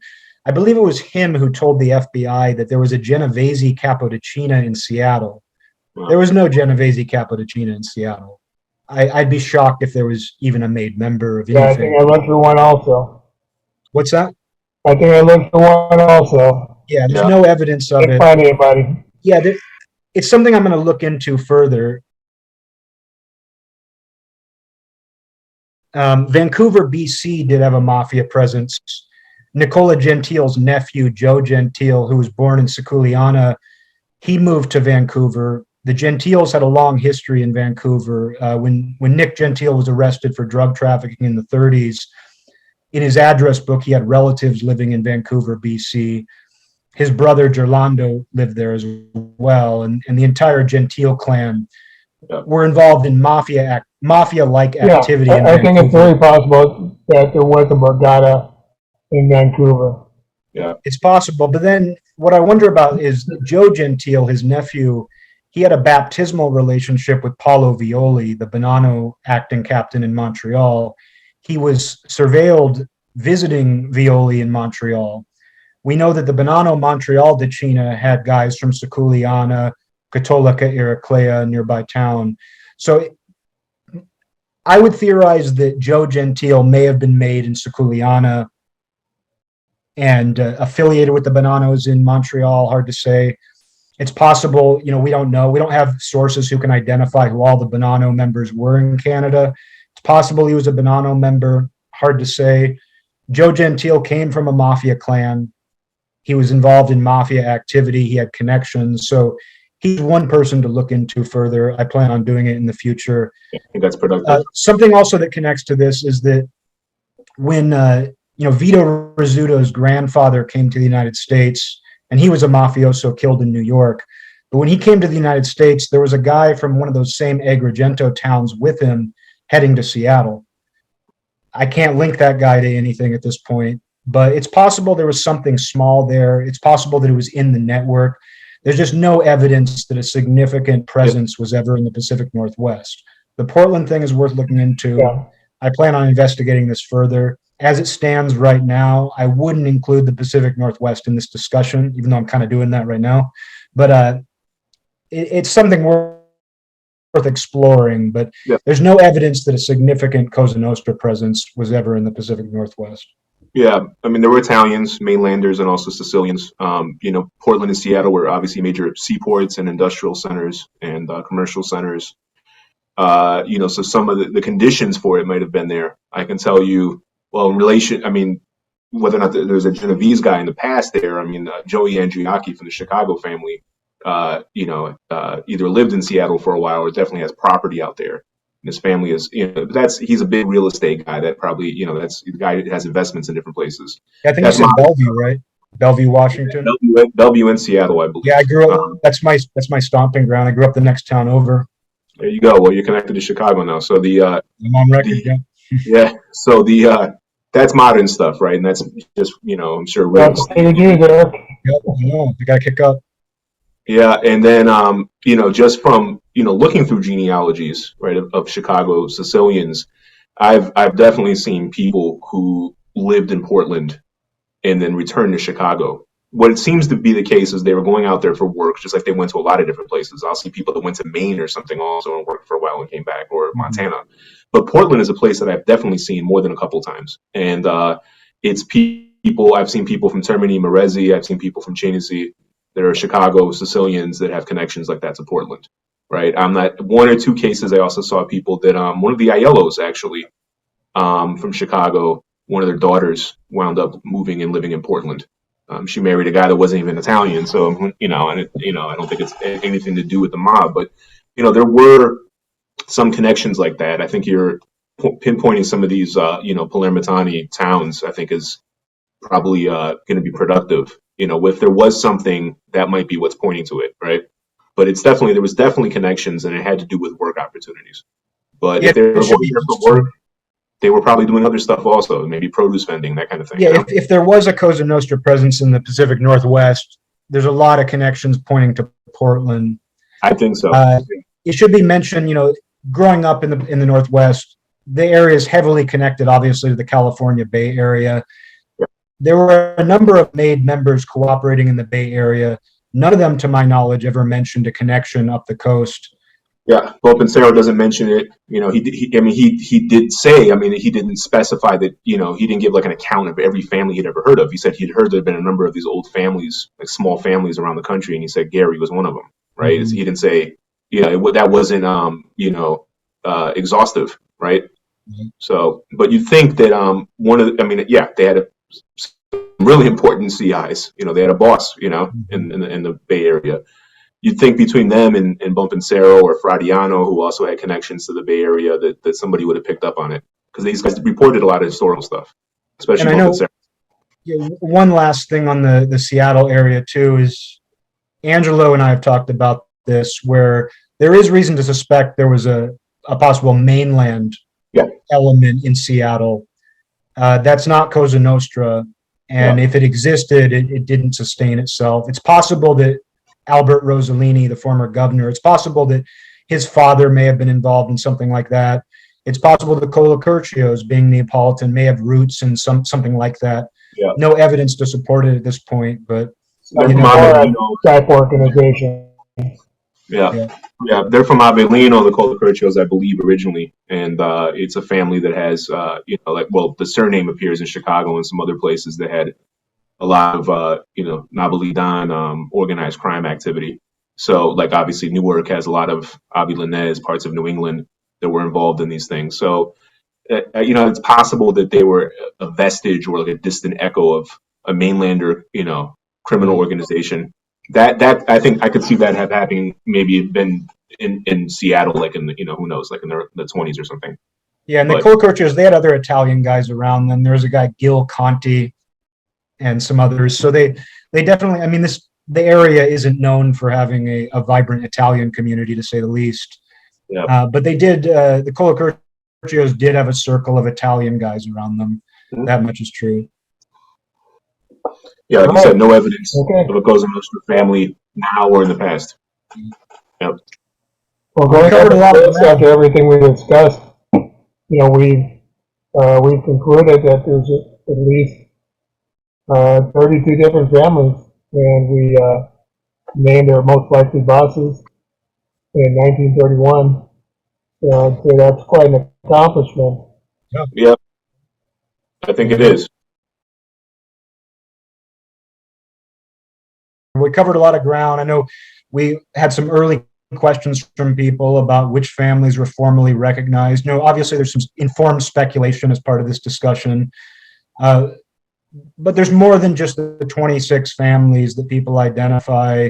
There may have been even more colonies. We're looking into that. That's one of our areas of interest, is to look at where the network extended to, knowing that the circumstances needed to form a family were Western Sicilian colonies from certain hometowns specifically, not necessarily, criminal opportunity, but work. The communal aspect seems to have been the biggest part, and we'll continue to investigate this stuff. Yep.